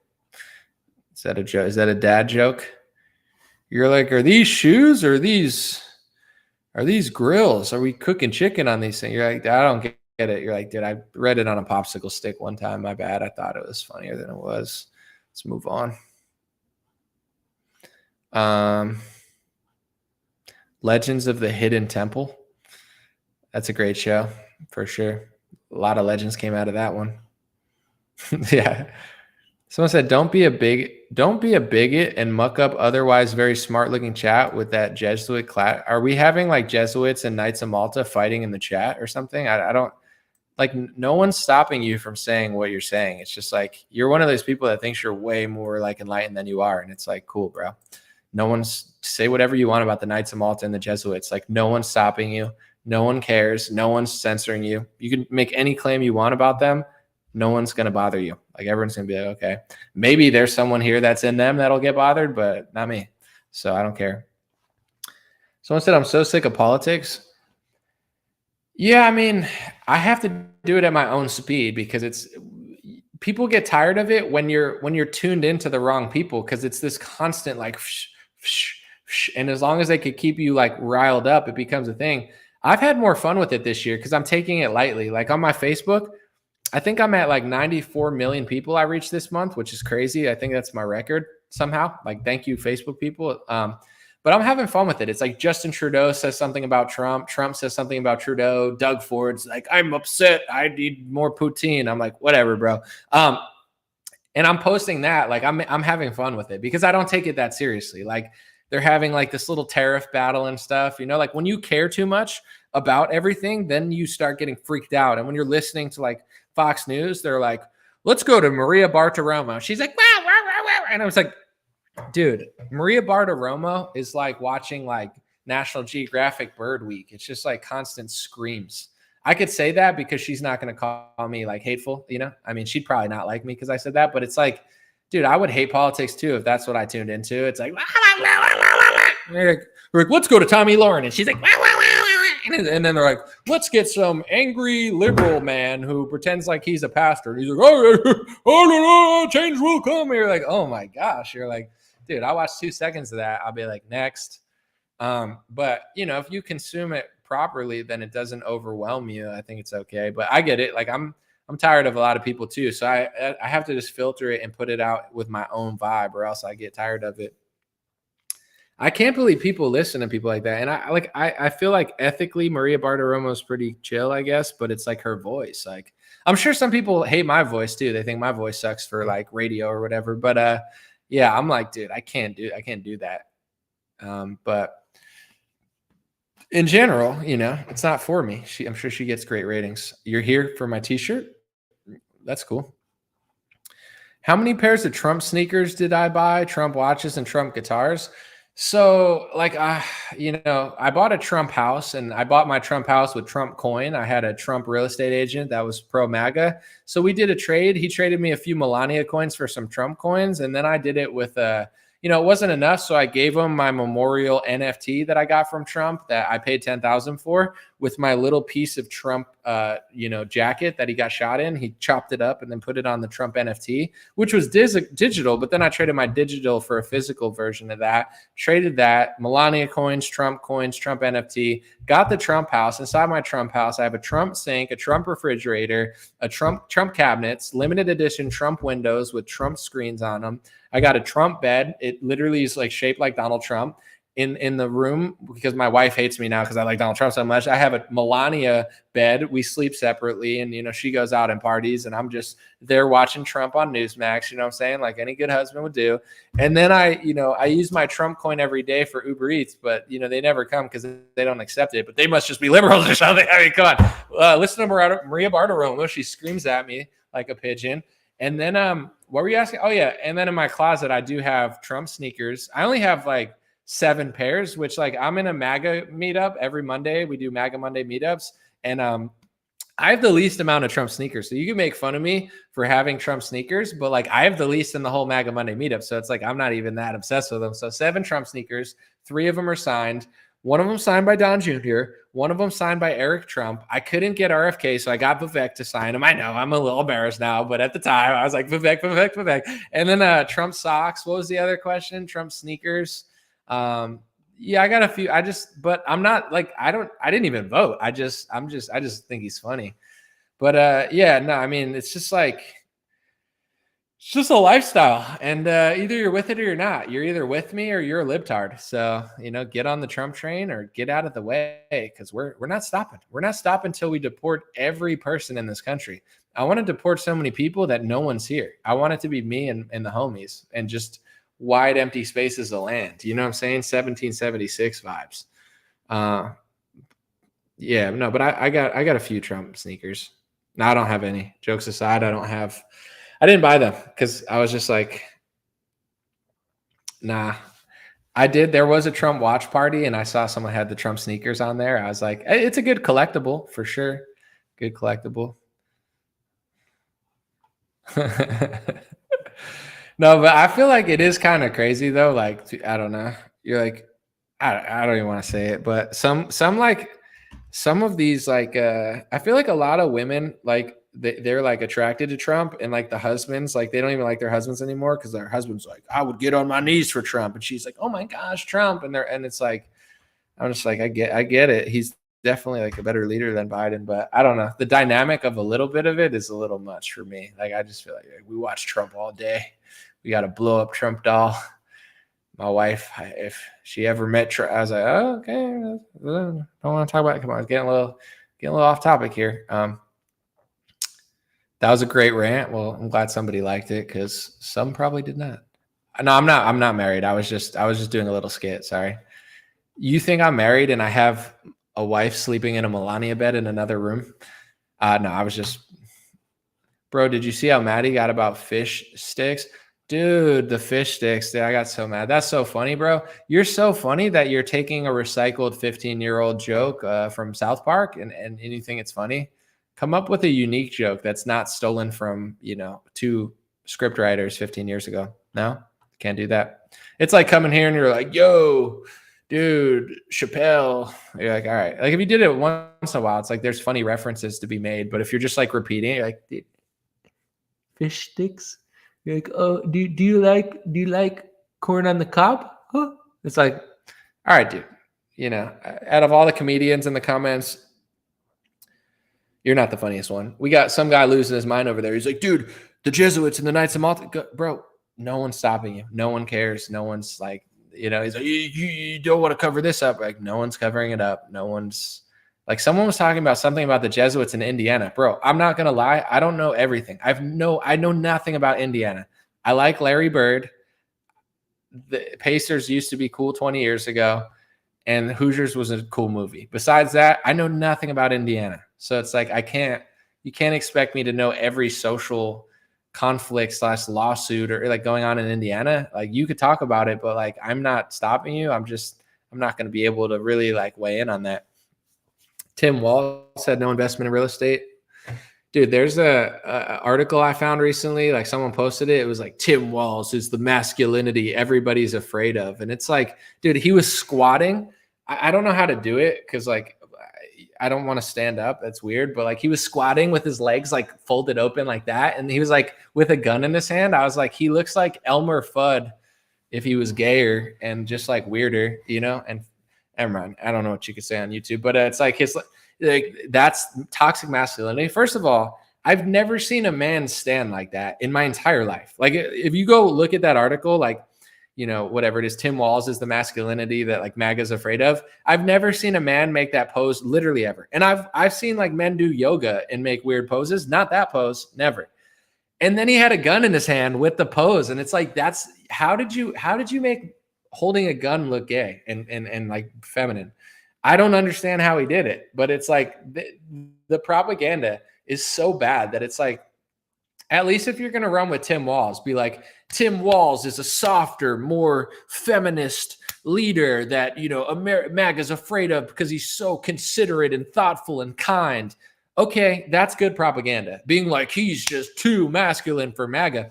It's bad propaganda. Get your propaganda game up. Like no one believes that stuff. And then if you search Tim Walz masculinity, there were like 7 articles. Like they were all trying to pump out that he was this ultra masculine figure. Like no one believes that. He literally was like, oh my gosh, la la la. Like he would like run out. Like he somehow made Trump dancing to the gayest song ever, YMCA. He made that look like the most masculine thing. Like that's a metaphor for how stupid politics is. The gayest song, and I'm not even saying it's a bad song. It's a classic. It's fun to do on cruises. It's a great song. The lyrics are weird, but the YMCA is the gayest song in modern American history. And the Village People would probably agree with you and say, thank you. Trump dances like this to the YMCA. In a normal world, that would be the gayest thing you've ever seen. But you got Tim Walz being like, la, la, la. Like he makes that look like the straightest thing ever. He's got like patriots out here, like military members dancing to the YMCA. He's got the colleges going off with the Trump dance. Like that's how dumb politics is. It's like the gayest song ever is now like the symbol of masculinity because Tim Walz is so lame. It's like that was his competition. Literally, he just had to do anything. It's like Trump's dancing to the YMCA. Do anything cool, anything. Like you could literally just like stand there with your arms crossed to like Many Men by 50 Cent or something. Like that could have been a viral hit. Like the Democrats, I would never work for them, but I'm just giving them free ideas by mistake. It's like he just stands there. It's like many men wish death upon me. And just have Tim Walz give him sunglasses. Tell him not to like move his face because he's got like a weird face where his mouth takes up like 90% of his face. He looks like Burgermeister Meisterburger from the Christmas movies, but it's like make sure he closes his weird like platypus mouth. But then it's like just have him stand there to Many Men, and it's like, dude, that was so gangster. Because compared to like the YMCA, that would have been cooler. But no, he had to go out there and be like, la, la, la, la, la, la, la, la, la, la, la, la, la, la. He's like skipping. It looks like there's like a hopscotch game behind him. He's like, ha, ha. You know what he looks like? He looks like he's like throwing out like flowers at a wedding. He's like, la, la, la. Oh, he's like so happy for the first time in his pathetic life. Like actually people care about him. He's like, la. And it's like, and then Trump's just sitting there like, dude, that's so, and then, it just, it is what it is, but who am I to judge? I definitely didn't vote for that, but imagine if he was in the White House. I know people are like, the election doesn't matter. For some topics, it doesn't matter, but for a lot, it does. And also, it's like Kamala Harris and that guy in the White House for 4 years. I would have self-deported myself. I would have been like, I don't know how to speak Polish, but I'll figure it out. I don't know how to speak Italian, but I'll figure it out. Like I might have self-deported if that. I couldn't do 4 years of that. You don't see a difference, even in sheer entertainment value. It's just like, I'm not listening to Tim Walz for 4 years. I'm not listening to Kamala Harris for 4 minutes, let alone 4 years. Trump. Don't regret it at all. Hot topic. Mexico just caved. Yeah, I got it. Claudia Sheinbaum, she said a month, Trump, she's going to put, I think 15,000 National Guard or military members by the border to stop stuff. And then Trump's going to give her a month. Let me see. Dude, they tried putting him under the jail. Who are you talking about? I don't even know. Silicon Valley episode. I'm not reading that, but that's a little. If you're in a position of power and responsible for hurting us and we're losing some freedom for someone's profit, you're either dumb or you're in on it. Trump, Elon, libs, I don't care. Who's losing freedom for someone's profit with them? I'm not saying it's not happening. I'm just like, I'm not following what you're saying. If you get more specific, I'll read it. Am I happy about Luka? I don't like the NBA at all. The NBA is so boring. Adam Silver ruined it, or it just got ruined somehow without his help. It's just like it's like 170 to 140. That used to be like an all-star game when nobody played defense. Nobody plays defense. Everybody carries. The only interesting thing in the NBA for me is Nikola Jokic. I just want to see how good he does because his stats are ridiculous. And also, he's just like so good and such a good passer. He's the only player that's even remotely interesting to me. Every other plot, nobody cares. There's no real rivalries. Nobody has loyalty to the city because the city doesn't have loyalty to them. They don't play defense. They barely try. Embiid sits out half the season. The NBA sucks so hard. So Luka getting traded, I could care less about. I like Luka. I like Anthony Davis for that matter. It's just such a boring league. The consequences, the stakes feel so low. The quality of play is just so bad and just so boring to watch. And then he's like, let's change it to 10-minute quarters. It doesn't matter, bro. It could be 5-minute quarters. It has nothing to do with the length of the quarter. It's just boring now. They don't try that hard. They're all good at offense and they don't play defense. If people didn't buy fentanyl, there would be no production. I mean, I hear what you're saying. I mean, there's two sides to the story, I guess, but I think that, people should stop doing drugs in this country, but also they shouldn't be bringing in drugs. So I get it, what you're saying, I guess. Do I think the UFC forced Bryce Mitchell to issue an apology? No, I don't think they forced him to. I mean, I don't know for sure, but I would say if you read his apology, like there's going to be people mad on both sides. They're going to say he needs to apologize. He shouldn't have apologized. If you read what he wrote, he didn't really say that much. He just he didn't say like, I'm totally changing all my views, or like he basically just said like, if you read it, to me, it was like a reasonable apology where it was like, I'm sorry for what happened, but it wasn't like I'm totally being a different person now.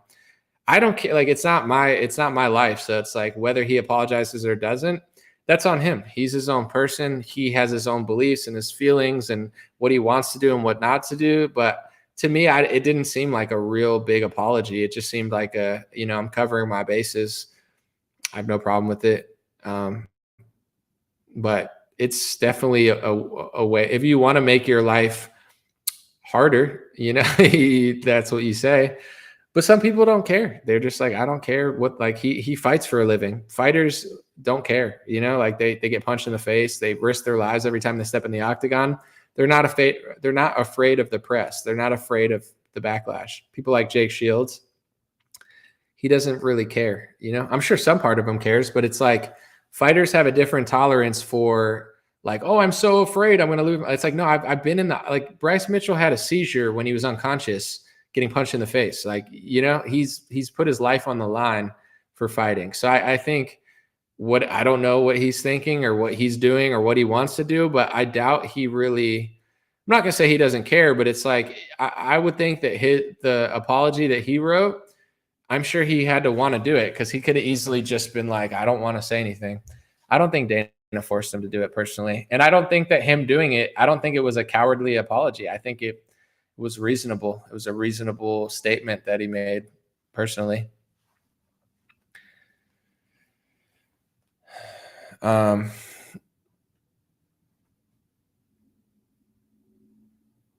Someone said, I have a paraplegic brother who loves all sports stuff, but I can't fake it. What? I don't know. What did that have to do with anything?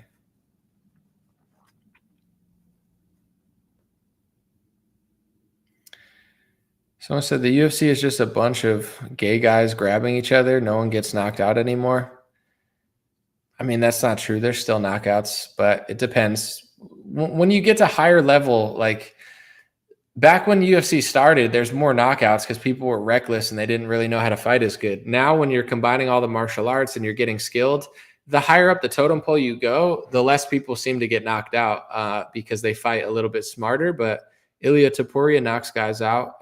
There were knockouts on the last card, but it was a little boring at the end. Let's see. Boy, you have a lot of trolls on here anymore, young man. It's crazy. I'm sure they're going to troll me now, but whatever. On YouTube, I mean, like at the height of this live stream, there were like 1,000 people watching. It's the same 2 people that just spam chats. So if people make a joke or something, if I block 2 people, all the trolls would go away for the most part. It's just 2 people. I just don't care enough. It's like they think they're funny, and it's fun for them because it's probably like I'm giving them attention, So if I wasn't acknowledging it, it would be that fun for them. But they're like, wow, I'm getting attention on a big live stream. Wow, I'm so funny. So, but they're not annoying me enough to want to block them. I could, and then it would all go away. But it's whatever. Let's see. Taylor Swift proved she sold out to the Jesuits with that Santa Clara display. You're right, bro. I mean, you could be right, but you seem to have a lot of interesting thoughts. What are people saying that Beyonce is trying to be white when she's mixed race? Oh, why are people saying that? Because it looks like she's lightening her skin. I don't know if she is, but I'm not saying that, but I do think that she's wearing white weaves, of like blonde hair that's not natural. It looks like she's dyeing her skin. That's like, it's a common culture in a lot of countries, especially in Asia, but they want to be whiter, so they dye their skin whiter. I can't tell you what she is or isn't doing because I have no idea, but just off of the look, it does appear to me that she's trying to look white. Like her skin's getting whiter, her hair's getting lighter, like I don't know. It would be like if I started dyeing my face white and got like blonde, like dye, it'd be like, oh, you look whiter. And I'm like, oh, you're racist. It's like, isn't that what's happening or no? Also with the whole country thing, it's like, I don't like any new country that much. I mean, some people are cool, but I like 80s and 90s country. So I've always been a hipster about country. I like country and stuff that sounds country. I don't like pop country. I don't like Morgan Wallen and people like that are okay, but I'm not a huge fan of new country. I like Alabama was fire.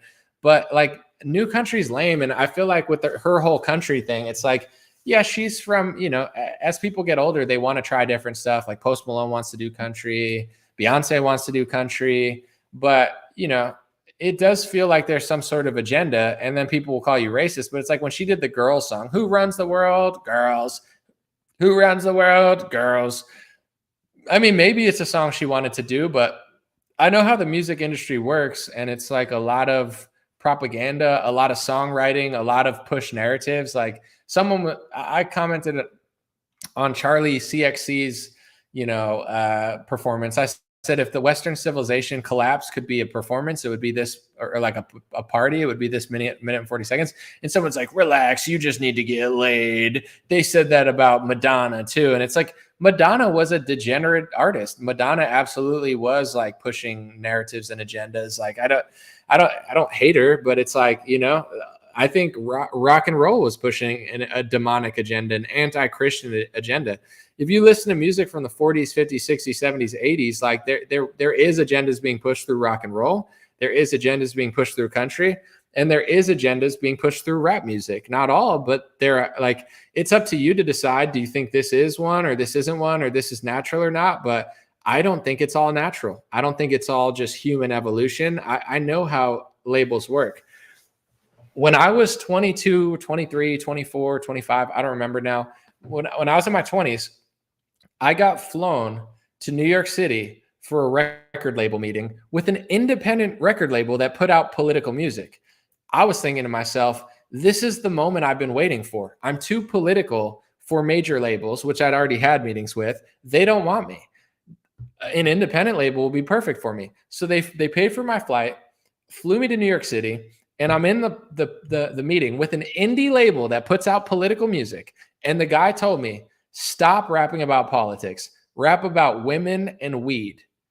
He had no concerns with who I was, no concern with my music. I'd rapped about weed, not so much women, because it's like a little bit, but like I wasn't really in love, and I didn't have like love songs because it wasn't natural to me at the time. Like I didn't have like a wife or a girlfriend that I'd dated for years. I talked about women, but probably in a more degenerate way, to be honest. And they told me that they weren't interested in signing me unless I stopped talking about politics. That's an indie label.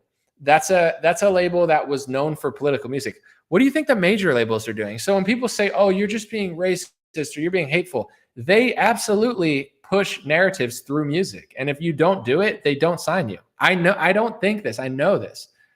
I've seen this happen multiple times to me, but it's like, it's not like a joke or like a saying. It's like they want certain narratives. So with Beyonce, her music doesn't resonate with me. Not only has it not resonated with me since like 20 years, I liked her older stuff, sort of with Destiny's Child. It was more for chicks, but I mean, I liked it more. This new stuff, like I don't like new country. I don't like pop country. And I don't like people that feel like they're like getting into country with a vibe that I don't really relate to. And like, I saw her do a performance. Keep in mind, Beyonce is like very talented. I thought her halftime performance was incredible. Like, I'm not a Beyonce hater. I think she's a talented woman. But the country stuff, when I saw her perform country, like I actually liked her halftime performance. I thought it was great when she did the Super Bowl.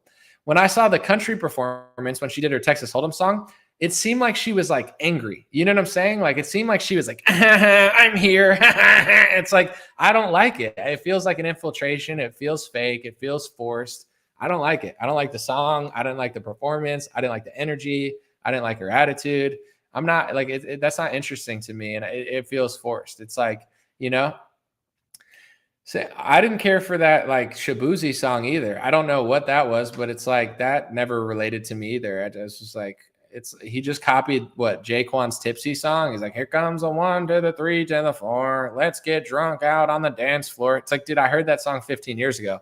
Now you got this guy doing it in country music. I get it. America likes to get shit-faced. So they're like, yeah, the Tipsy song. We're all getting tipsy. It's like, I don't know. That to me, that's like boring music. But I get it. I'm just not into it. And I do feel like they're definitely trying to push agendas. I don't know about that one, but someone said you don't get to the top without a ditty. I don't think everyone's getting like sexually exploited or anything. I just think there's like layers to it. I don't want to get into it now, but it's the same thing in media. Like, I can't work at Fox News because I don't play a certain game. Newsmax said they wanted to hire me. Then they ghosted me. Why? I get bigger numbers than they're like, I just reached 95 million people on Facebook in 1 month. If you combine all my social media, I'm not even posting that much, and I'm reaching over 100 million people. I'm blowing all of their news hosts away in reach. Yet they're not interested in me. Why? I don't care. They said they were for a second, but it's probably my foreign policy. It's probably the fact that I figured out they're passing anti-Semitic speech laws in America. Like, these are things that close doors. They're looking for people. They're not going to specifically tell you, but it's like, are you fake? Are you soulless? Are you dumb? Are you just a pretty face with a generic talking point? Are you a pawn? Then we'll put you on the news. Are you not? We'll find someone else. You're not, these people are easily entertained. So that's how the music industry works too. Podcast, the same thing. I had a meeting for a podcast. It's like, can we control you? Can we take your stuff? Then we're not interested.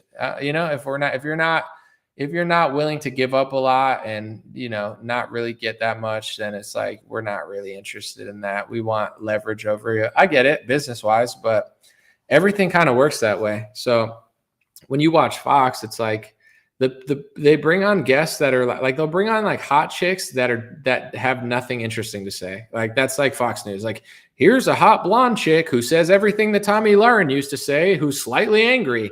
I want illegals off the streets. And it's like, they're not making any profound point. They're not saying anything interesting.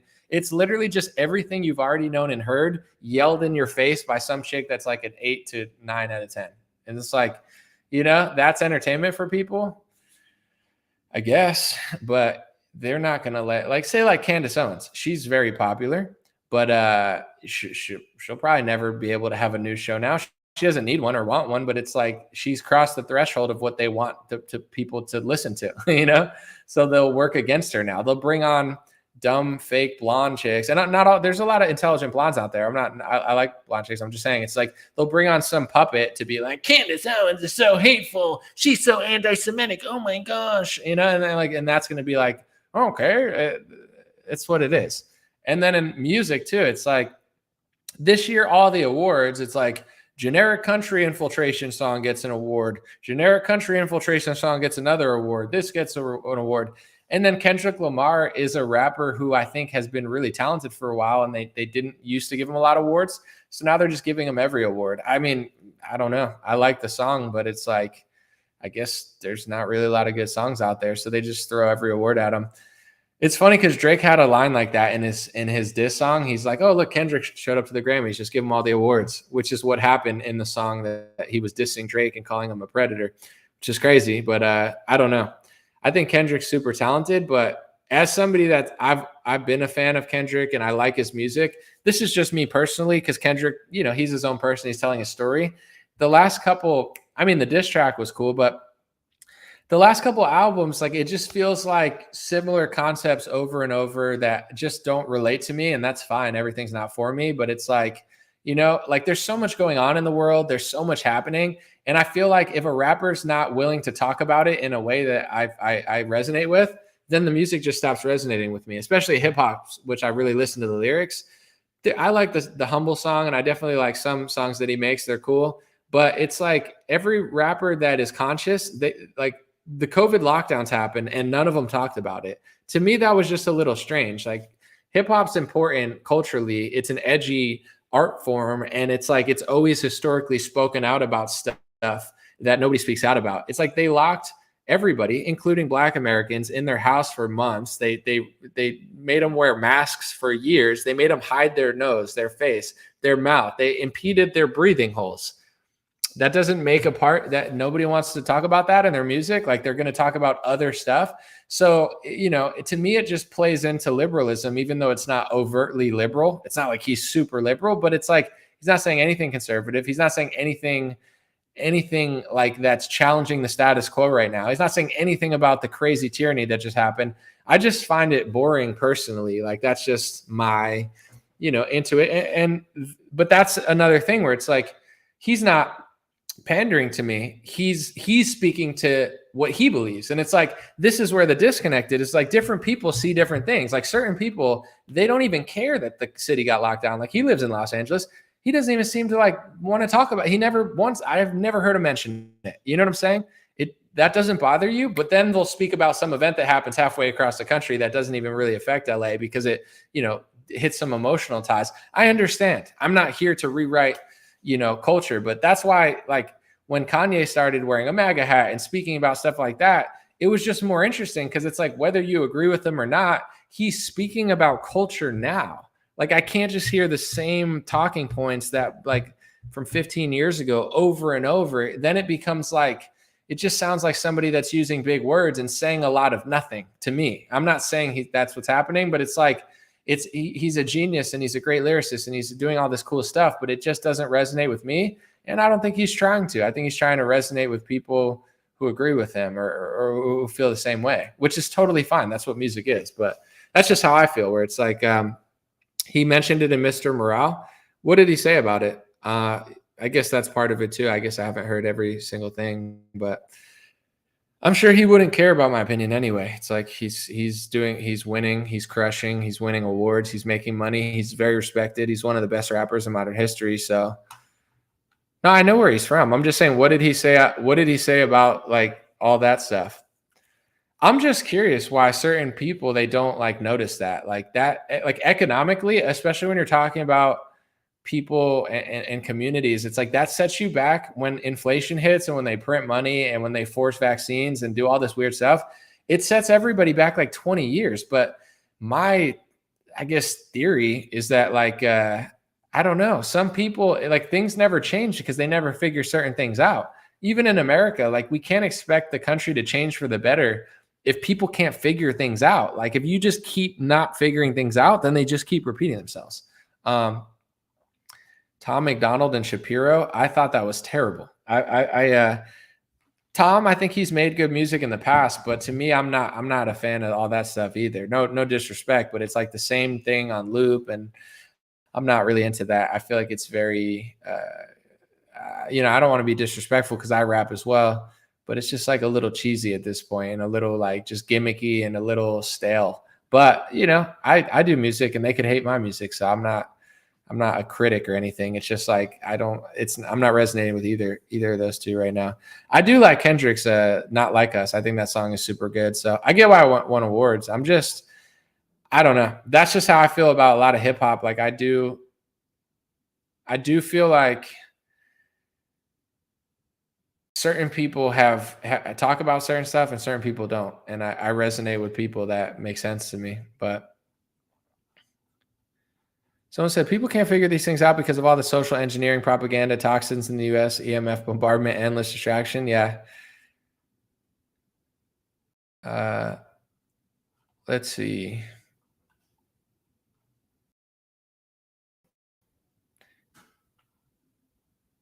Snoop Dogg is a psyop, somebody says.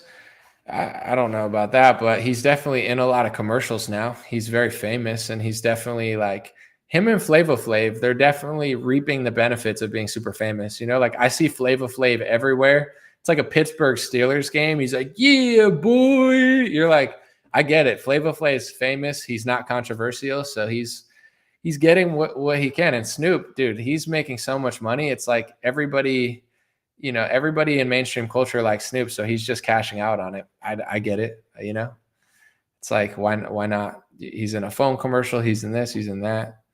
Someone said, I'm painting and I hate painting, so thanks for keeping me company. I feel bad that you said that because I was about to end the live stream. So I'm like, all right, yeah, see ya. But would I do a song with Derek? I'd probably not, because his attitude towards me, but also that's interesting that he's also a musician, but just, yeah, no, probably not at this point. I work with people that I like, and he was a little rude and disrespectful and annoying to me. Like, he acted like he was showing me certain revelations. I find that a lot of, like, I don't really want to, but, like, certain men understand certain things and certain men don't. And like, I know a lot of stuff, but also, like, I'm an athlete. I'm a strong guy, where it's like, I see other things. I see demographics. I see immigration. Some people are like, I'm a truther and I don't care about any of that stuff because I'm mad at Trump. Okay, cool. I'm mad at Trump too over stuff, but I still voted for him and I stand by it.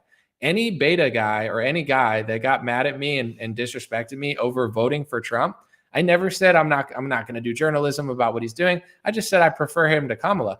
I don't like these scrawny beta male loser guys trying to bully me over my vote. You don't pay my taxes. You don't share my story. You didn't flee a Democrat city. You don't see things the way I do. And to be quite frank, these guys are too weak or dumb to understand demographics, population, and the huge impact on America over time that the difference between Trump and Kamala will have. So it's like they think they're smarter than me, but they're not. My IQ is probably higher. I'm wiser. I'm smarter. I know more stuff, and I can balance 7 topics at once.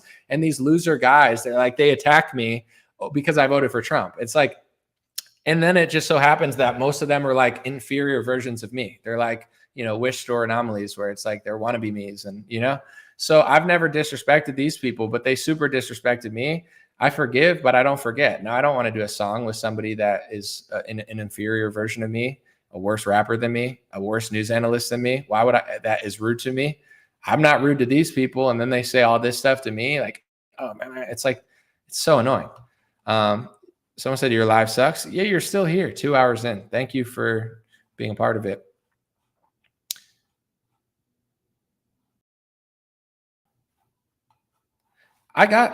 Someone said, y'all are similar, just a misunderstanding.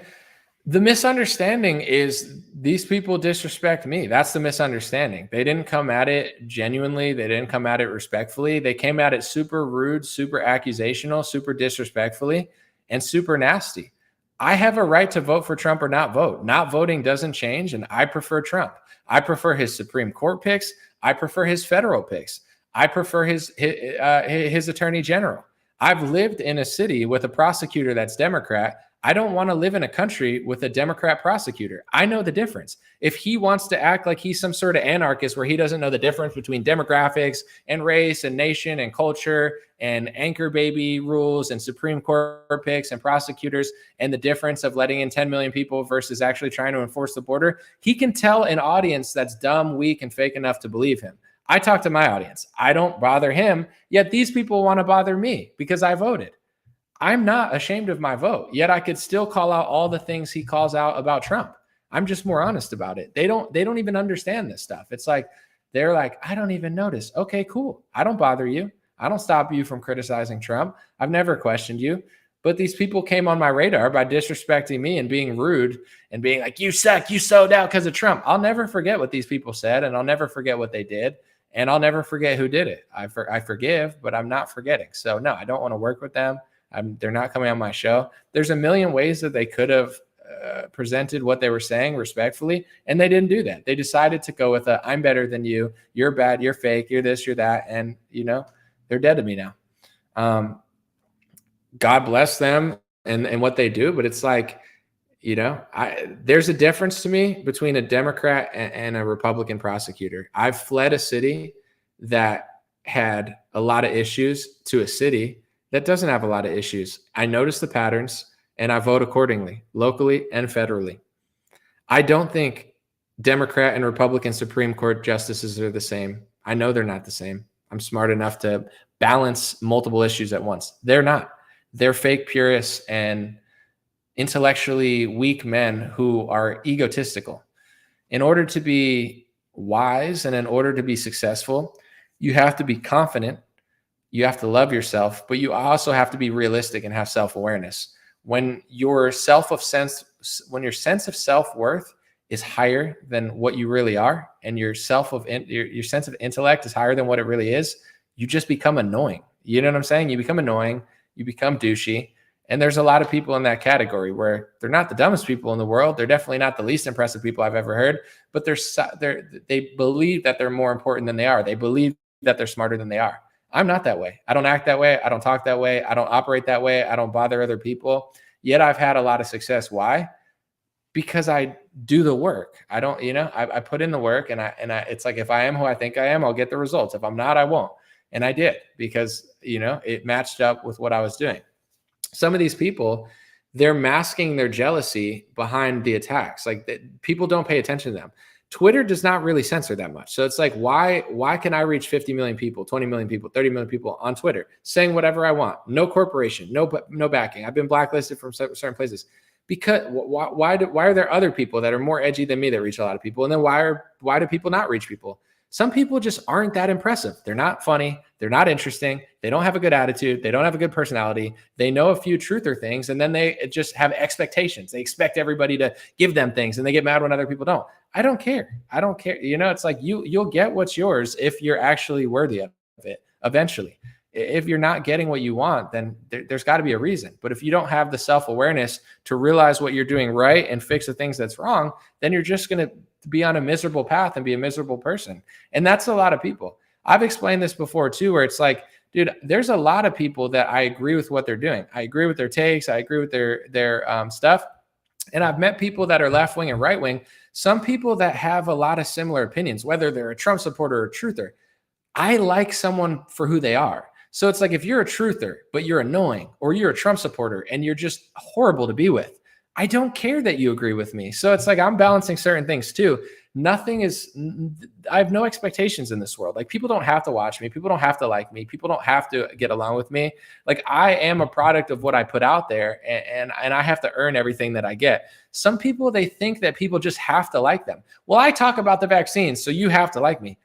That's not how the world works though. Like, some people are insufferable, but they don't have the self-awareness to realize that they are. And some people are cool, but they just spend a lot of time on social media, where it's like, it is what it is. But to me, it's like, all the people that I really respect me for the most part. All the people that I really like, if they know, like, I get props and I get love from people that I like. There's people that, they think they're better than they are. And it's like, they have a certain opinion. That's okay. But, I don't bother other people like that. Like, I'm not jealous. I don't care. Like, if you voted for Trump, cool. If you didn't vote, cool. Voting or not voting is not going to shift the entire system anyway, but there's strategic reasons to not vote. There's strategic reasons to vote. I've lived in Democrat cities. I've moved to Republican areas. I keep them Republican. I think it's better nationally. I think it's better locally. And then we can get to the other issues that don't change. But I do think the baseline of Republican is better. That's my belief. I could back it up with 1,000 different stats, personal experiences, etc. And if you have personal experiences where you don't think it matters, that's your vote. But don't come to me, a taxpayer, a citizen, not a dumb person. Don't come to me and just start trying to blackmail me, bully me, shame me, shit on me, disrespect me because I voted for Trump over Kamala Harris. At that point, go fuck yourself. I don't care who you are. I don't care what you do. Get out of my face. These people are such self-righteous pricks. Today what Julia said, people who have never watched Anomaly streams, people who hate never watch Anomaly streams to know he's better than a lot of mainstream media. Well, thank you, Julia. Sorry, I got a little lost at that. Someone said, who are you mad at? I'm not mad at anyone. People are asking me if I'm going to do music with people that have disrespected me. No, I'm not. Someone said he used to didn't like Trump.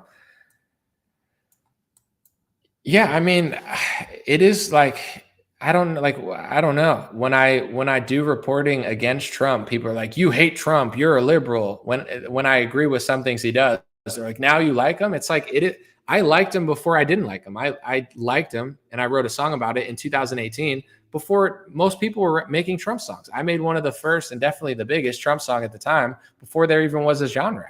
And I didn't do it because I wanted to make a genre. I just made one song. They were willing to give me that title in the press. They tried to interview me and say, you're doing Trump rap. And I turned it down. I was like, I don't want to be known as a Trump rapper. I don't do Trump rap. It's just one song. But then if he does weird stuff, I just don't like it. So during the lockdown, during the pandemic, I despised Trump because he was not only doing the wrong thing, but he spent 2 years after the pandemic just pathologically lying about it. Then you got idiots on the right being like, oh, you're a DeSantis simp. I didn't even vote in the primary because I don't really care that much about the two, but I just called it like I seen it. If DeSantis told the truth about something and Trump lied about something, it is what it is. I'm just reporting it, and people got mad. So it's like, you can't please people that don't see things the same as you. I don't trust any politician. I don't trust Trump. I do think he's a better leader than Kamala. I think he's doing a way better job this time. And him appointing RFK Jr. to HHS is a huge, I'm sorry without saying sorry. It's a huge, I'm going in a different direction. So my expectations are low. I have zero trust, but I voted for Trump. I made that logical decision, not based on emotions or who I like and don't like. I made it based on what is the intelligent thing. Does this matter? Do prosecutors matter? does Department of Homeland Security. You know, Kristi Noem is like cosplaying. Every day is Halloween for her. She's always wearing a hat and dressing up and stuff. But I prefer her to Mayorkas, even though it's a little odd. Mayorkas was, in my opinion, was purposely sabotaging the country. This makes a difference. I believe that all these things make a difference. And then there's certain things that never change.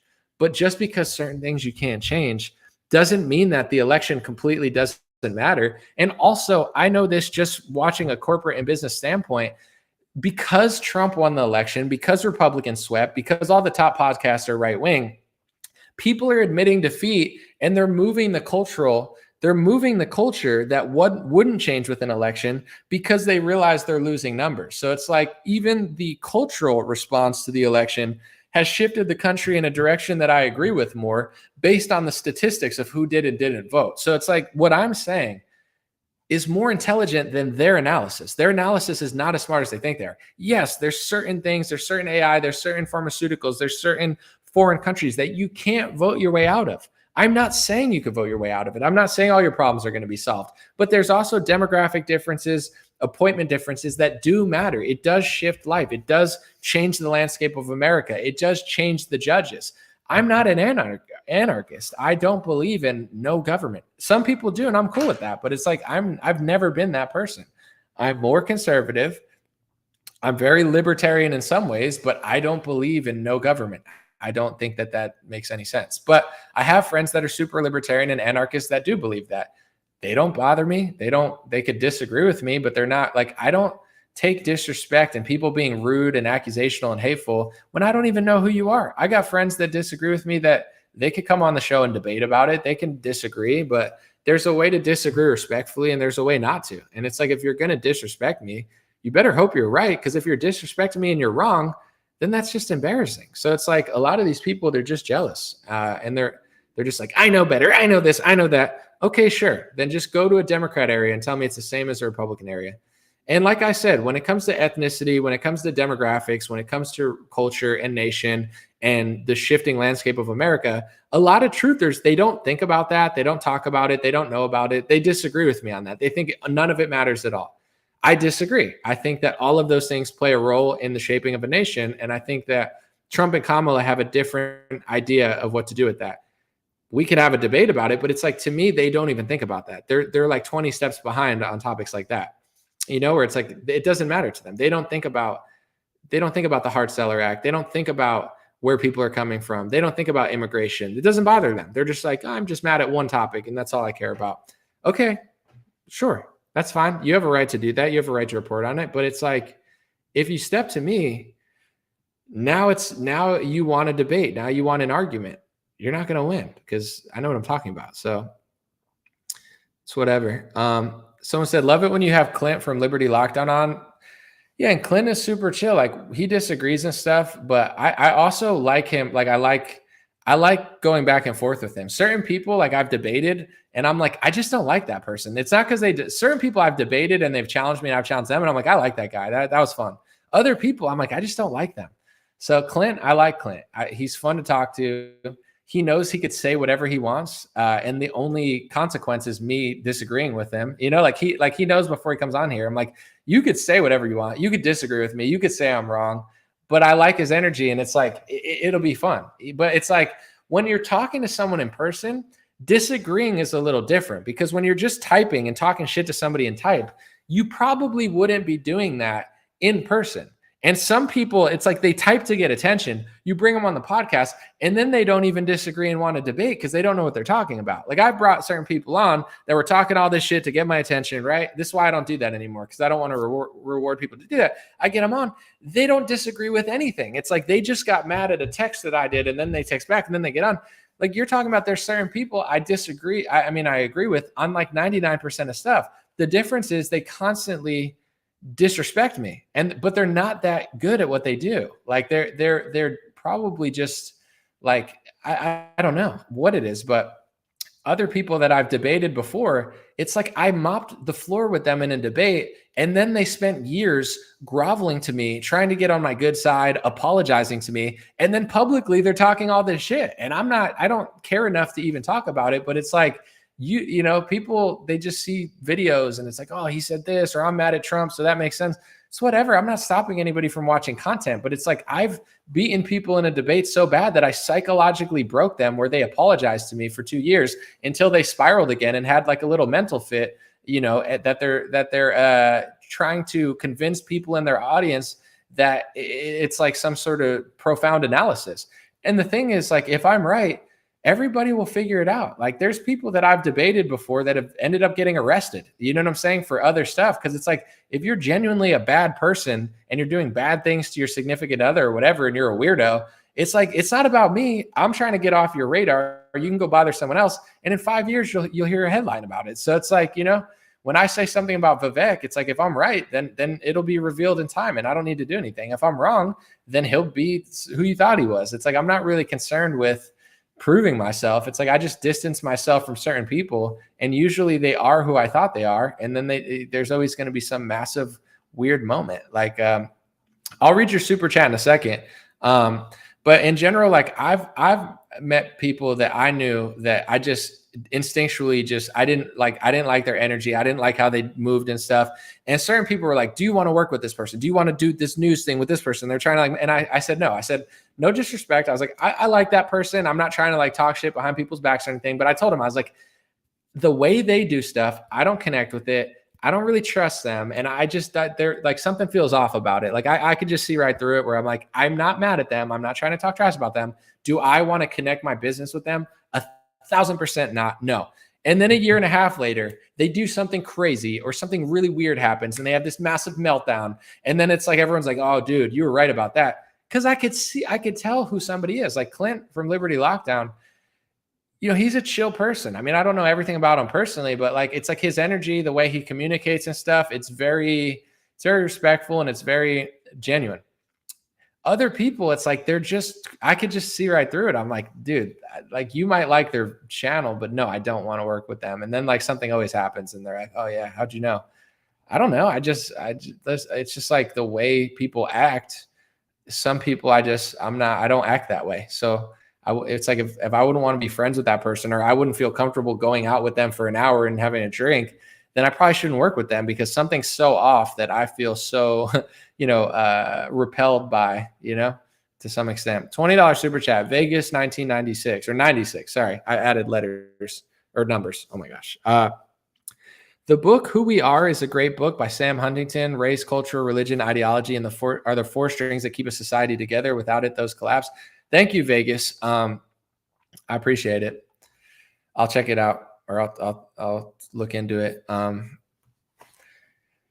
Yeah, I mean, like I said, with that sort of stuff, 99% of human history was one way, and then we were sold on an idea that like none of that matters now.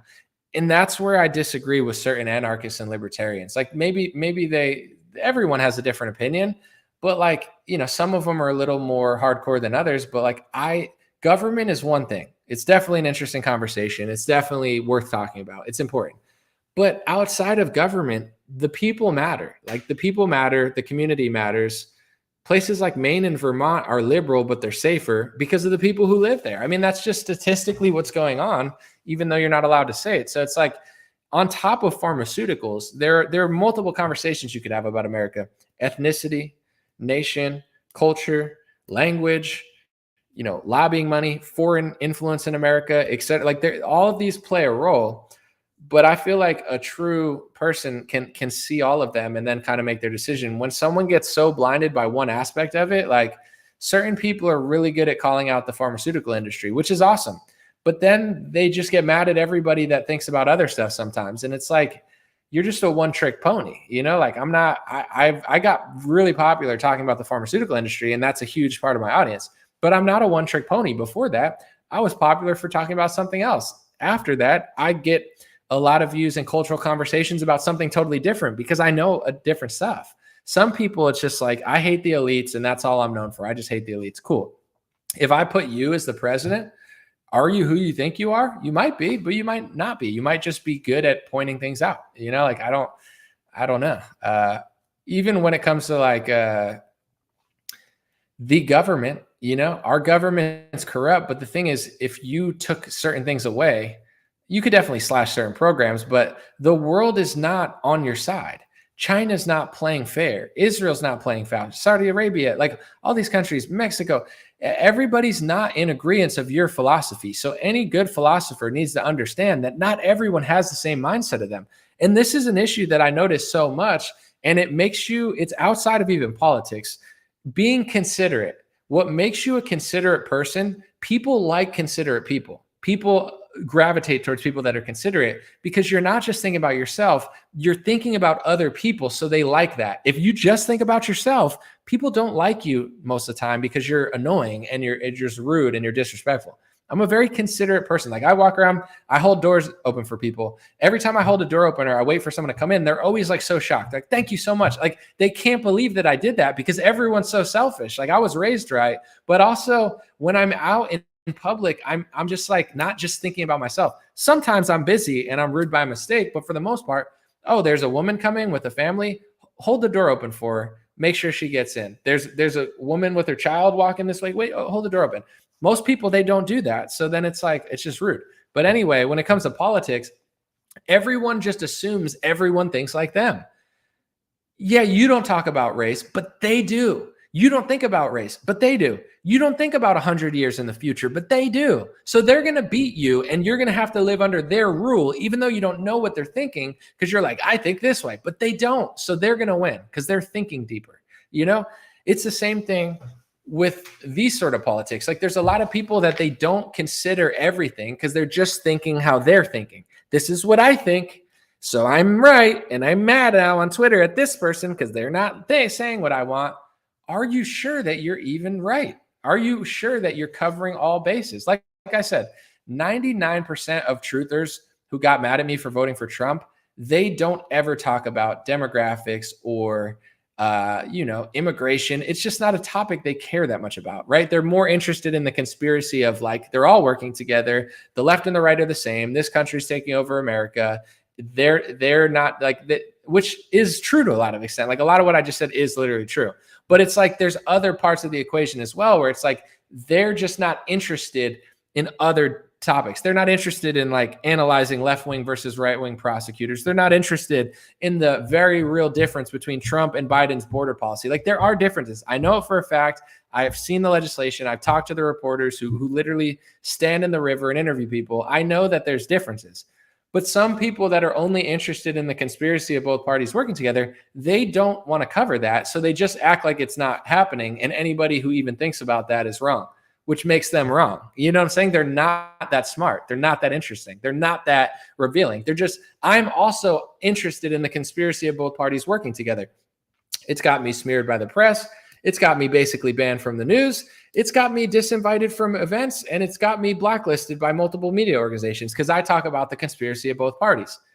But that doesn't mean that the other stuff's not true too. I can multitask. I'm not going to be pushed into a corner just because someone wants to push me there. So it's like, this is, it's an important concept to realize because when people are angry and emotional at the government, they fall for certain characters that can convince them. Anybody that gives them certain information, like, I want to hear this. The amount of people that messaged me on Instagram to tell me with 100% certainty that the flight attendant was trans or whatever on the Black Hawk, it's like I knew it automatically that wasn't true just based on who was reporting it, etc. But people will fall for that. So certain people will hate you even though they're not right. They're like, well, I listen to this person and he tells me this and this is not what you're saying. Okay. You're taking a gamble. You're taking a bet that that's the truth and I'm wrong. Good luck. You know what I'm saying? Because I'm not somebody that speaks in 100% certainties where it's like, I'm not going to tell you that everything they're saying is wrong. But also they're missing a lot of points in the equation. And this is where I've noticed with X, both parties are working together. I'm not saying they aren't, but I'm saying they're still, just because nationally both parties are working together doesn't mean that a Democrat and a Republican prosecutor are going to do the same things. They're not. They might share 5%. They might do certain policies, but go look at the Orange County prosecutor, look at the Los Angeles prosecutor. They're not doing the same things. Look at Merrick Garland and then look at Pam Bondi at the end of her term. They're not going to do the same things. Maybe 10% they're doing uniparty stuff, which you should point out, but it's not all exactly the same. That's not true. If you don't want to admit that, you're not a truther, you're just a simpleton, disguising yourself as some sort of like, big brain when it's just really basic stuff. But this is important to understand because that's where the internet is now. Everybody wants like somebody to go, like there's MAGA accounts where they have huge audiences because they keep it so simple. They're like MAGA, like one day they're like Tulsi Gabbard's a Democrat, and then the next day she's a patriot. RFK is a socialist. Oh wait, no, he's a patriot. Like, accounts like Cat Turd. Cat Turd is the most simplistic, low IQ, basic content that you could possibly find. Is he right about a lot of stuff? Sure. But it's like he's also wrong about a lot of stuff because he's an idiot. And he's just literally like the biggest Trump bootlicker. He doesn't think logically or rationally. He's just a fan. It's a great fan account if you want a low IQ American citizen who's a fan of Trump. But it's like at the same time, you're going to be wrong a lot because they're not analyzing the situation. With COVID stuff, it's like I could tell you how I was right when everyone was wrong. I don't follow politicians. I don't follow the herd. I follow the evidence. I follow the data. I follow logic. And I'm willing to go against a politician I like if it doesn't make sense to me. I'm willing to look into it. Most people are not willing to do that. So it's like there's now niches for everything. There's niches for pro-Trump. There's niches for anti-Trump. There's truther. There's I'm pissed off all the time. I looked at Whitney Webb, who's a great journalist. She posted something about Elon Musk and USAID. Like Elon Musk is trying to get rid of USAID. And she said, USAID is terrible, but at the same time, Elon Musk is trying to make an all-in-one app for X. So she was trying to tie the fact that he was trying to get rid of USAID and the fact that he's making an app with all-in-one. Here's the thing. I like Whitney Webb. I think she does great journalism. I think she's a very important voice, and she's I'm glad that she's very brave with her reporting. But it's like now you're saying USAID is bad, but I think he's getting rid of it because of his app and he's getting the all-in-one. That doesn't necessarily connect. I mean, it could, absolutely. I don't trust Elon, but it's like I'm not afraid of his all-in-one app because it's never going to work. Facebook is too powerful. They own too much stuff. Google is powerful. There's other competing companies. Like X is never going to get everybody's service. It's just not going to happen unless they buy out Facebook and Google. Then you should be concerned. But if you think Elon Musk is going to take on Facebook and Google and make them irrelevant and create an all-in-one app, like he's trying to definitely get more traffic. Just like Facebook tried to create an all-in-one app. They have WhatsApp. They do this. They do that. They have AI. They have a marketplace. They're all trying to get as much of the market as possible. So is Google. But I'm not afraid of that. You understand what I'm saying? Like I'm not afraid of X becoming an all-in-one app. I don't think they're going to be able to pull it off. I don't think it even makes sense considering all the corporations, and the elites don't even need X to be an all-in-one app. They already have our data and they already control most of the companies that have our data anyway. So why do they need X to do it? It doesn't even make sense. And how is that connected to USAID? You understand what I'm saying? She has a right to say that, but it's like, if I slightly disagree, am I a liar? No, that's just what I really think. It's like, I don't trust Elon Musk. I don't like USAID, but I don't think him going at USAID has anything to do with the X app. Maybe down the line, she could be right. I'm opening the door. I'm not saying she's right, but it's like some people, it's like everything's about one thing. Like, I get it, but I just don't see it. But I'm willing to disagree respectfully. But it's like if I came out and said something else, like, oh, you just want Elon Musk to have an all-in-one app. It's like, dude, I'm not afraid of that. I have 0% fear of Elon Musk getting an all-in-one app. I'm more concerned with electric cars and computerized cars than I am an X app that has a payment processor. PayPal's already controlled. Facebook's already controlled. WhatsApp is owned by the Cash App's owned by. It's like they already own commerce. They already own the banks. Like it's not like they need Elon Musk to get banking. They already own banks. The elites already own the banks. Could they consolidate it? Sure. But someone said, did Elon Trump King Trump, who has more power? I think Trump has more power, and I think that Elon knows how to not step on his toes. I think Elon is allowed to do, I bet you besides Trump, Elon probably has the most power, or at least close to it. But I think Elon is smart enough to not overstep Trump. My guess, because I don't know this for sure, but based off listening to Vivek talk to Jesse Waters, I think Vivek didn't play his role at Doge, and then, he had to go. Where it's like Elon is smart enough to know I can get a lot of power if I don't overstep Trump. Vivek, he couldn't, in my view, my guess, I don't think he could stop himself. He couldn't just be like, Elon's a bigger deal than me. It's really Elon Musk's Doge. I'm just a player, but I get power if I just play my role. Sounds like he couldn't play his role for one day. And then it's like if Elon overstepped Trump, Trump would kick him out. Trump doesn't care. It sounds like to me, Elon is playing it smart. Vivek did not, but also who knows? We'll see. But no, I mean, I think Trump is a guy that you get a lot of things by flattering and by not overstepping. I think Trump will kick you to the curb if you try to pass him in power. But the thing is, Trump is so busy. So if Elon respects Trump, doesn't overstep, and does his own thing, there's no need to overstep Trump because Elon has the keys to the castle. He's not stopping Elon from doing certain things, maybe some things, but most things it's like, do whatever you want and then come back to me. Just don't step over this line. Someone said Vivek blew it on the H-1B issue as well. It's good that this all happened though. Like, I'm not even mad at him because we need to have real conversations. Like, everyone can't just think things and not talk about it. He thinks that about H-1B. We think this. Why do we think different things? For multiple reasons. Some people run companies where they use them. Other people don't have loyalty to America in the sense of like, they're fine with America just becoming a different country because they're from a different country. There's people that they don't care that LA and that Houston and that all these cities are getting dangerous and they're getting, more liberal. They don't care because they see it as a middle ground. Economics in America, money, and then, no loyalty, but we can make money here and it's safer than where I came from. And then other people are like, dude, I don't want every city to be like, I'm embarrassed as an American. I'm embarrassed that New York is not as good as it could be. I'm embarrassed that LA looks like it is. I'm embarrassed of our cities. Tokyo, Japanese people have a right to be proud of their city. If they can do it, we can do it. If we can't do it, why can't we do it? The reason is people don't want to do it, but like, that's how I feel. And I understand it's not popular, but if I think about making America great, every city needs to be clean and safe. At least most of them. Philadelphia sucks now. New York City is worse than it used to be. Los Angeles sucks now. Major cities that are cool are going down the drain. Like, I'm embarrassed. And I don't relate to people who aren't embarrassed. Some people are not embarrassed. They don't even care. And the more people you bring in, sometimes the less people care because they don't really have, a tie to the city. I'm a respectful person, but when I moved to LA, I'm not from LA. Like, I talk to people sometimes and they're like, I live here. I'm born here. My family's here. I'm not leaving. Or New York City. I respect that. But like, I was an outsider when I went to LA. I became a citizen and, like, everybody's a transient there. But at the end of the day, I'm a respectful visitor. Like, I'm not trying to go to LA and be rude. It's like, I'm trying to be a good neighbor, trying to be a clean person. I'm trying to,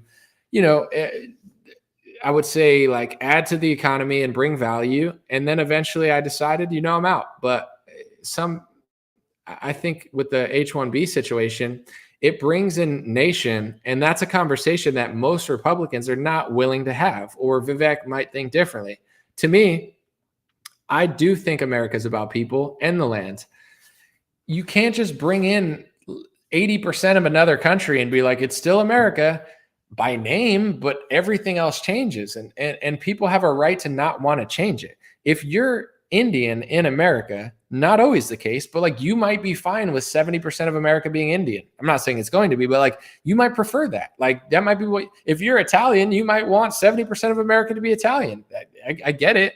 But it's like, everybody else might not want that. They might want something else. So it's like, the more people you bring from other places, the different things that they want. And it's like, America's almost past the point of no return, where it's like, we've been sold this lie that it's just a place where everyone comes from everywhere. And it's like, that was never like that. It's literally never like that. It wasn't like that for the first almost 200 years of America. And then at about 180, 190 years, they changed it. And now that's who we are. And we're told everything got better, except everyone doesn't think it's getting better though. So something's wrong. Something's going on. Oh, that country, they won the war. That country's falling apart. Europe is in shambles. How is this winning? How is this winning in America? What do we look back from 56 years and say, oh my gosh, this city's crushing now. It just used to suck because everybody was racist there. Now it's crushing. No, every city's like objectively worse than it was maybe they've gotten better over time and then got worse again. But it's like there needs to be a conversation. What I'm trying to say is when it comes to the H-1B debate, it's a good thing that Vivek did that. It's a good thing that Elon Musk did that because there's two different worlds that right wingers are living in.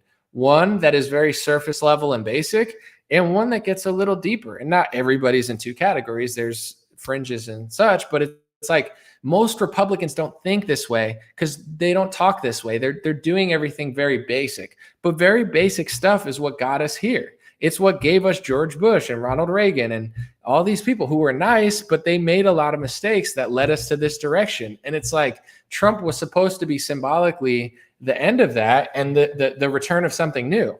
But it's like if he's not doing it or people around him are not doing it, it's not our job to just act like because he's a symbol of what I want that it's working. It's our job to challenge Trump on every front and be like, no, nah, that's not right. Let's have this conversation. And that's why X is good. You're allowed to have those conversations. And the truth is, like, most people understand it. They instinctually understand it. They just don't talk about it publicly. But I'm trying to talk about it because I think I could say it in a nice way. It's not that anyone's bad or we hate certain people or stuff. I mean, that's not what's going on. It's just like, what is America? Is it what Vivek says it is? Is it a land of ideas? If it's a land of ideas, then the land doesn't matter and the people don't matter. We could just replace everybody here with other people and it'll work because it's just ideas. I don't believe that. I don't believe the founding father were just a set of ideas. They were a set of people with certain ethnic backgrounds, with certain religions that created certain laws. It's making up history to say that anyone could have done it. Yeah, anyone could have done it. Okay, would I go to China and be like, you know, all that stuff, white people could have done it, black people could have done it. What you did, all those it could have been anybody. It's like maybe, but also maybe not. Maybe that's disrespectful to who built that to just say that why didn't other people do it then? Why did they do something else? Because they're different people with different ideas, similarities, similar wisdom. But, you know, it's like respect some of these things. So it's like, the founding fathers weren't a group of ideas and they weren't just a group of diverse immigrants from all over. They were a group of, I guess, somewhat diverse immigrants, but all from one place in the world. You know, it's just like it's not like one came from India, one came from Africa, one came from like, that's not the real story. It is what it is. It's just, that's the story. No, we're going to change that. Doesn't matter. Did Vivek Ramaswamy come over on the Nina, the Pinta, the Santa Maria with his gang of people from his country? Did Vivek found the country with George Washington? No. And people that looked like him didn't found the country either. That's just the truth. I'm not trying to be rude. That's just the truth. Just like I don't think white people founded India. Like that's not the way it worked. The founding fathers were all Anglo according to what they used to call it. I don't even think of that word anymore, but that's what they use in my history book that I learned in school. So it's like, okay, fast forward 200 years, they switch the immigration process. They, push all these rules. And then it's like, everybody's unhappy. People are rioting in the streets. People of different ethnicities still feel outcasted. The economy is now in shambles. But Vivek with his goofy Jimmy Neutron haircut says that H-1Bs are awesome. Yeah. Oh, I wonder why the backlash came. I just, that's why. Well, regardless what you think, it's like most people are not ready for that conversation. They don't want to even think about it. But that is what a lot of people are saying, where it's like, imagine if I was in India for 90 years. I look the way I look, so I stand out like a sore thumb. And I'm like, Bollywood, yeah, it's Indian, but it's just an idea. It's not a group of people. Bollywood, it could be anybody. And it's like, no, we want Indian actors or we want, Indian leaders. Like, no, Modi should be white or, his ethnicity doesn't matter at all. It's just ideas. Like they'd be like, no, his ethnicity does matter though, because it's just like he's Indian.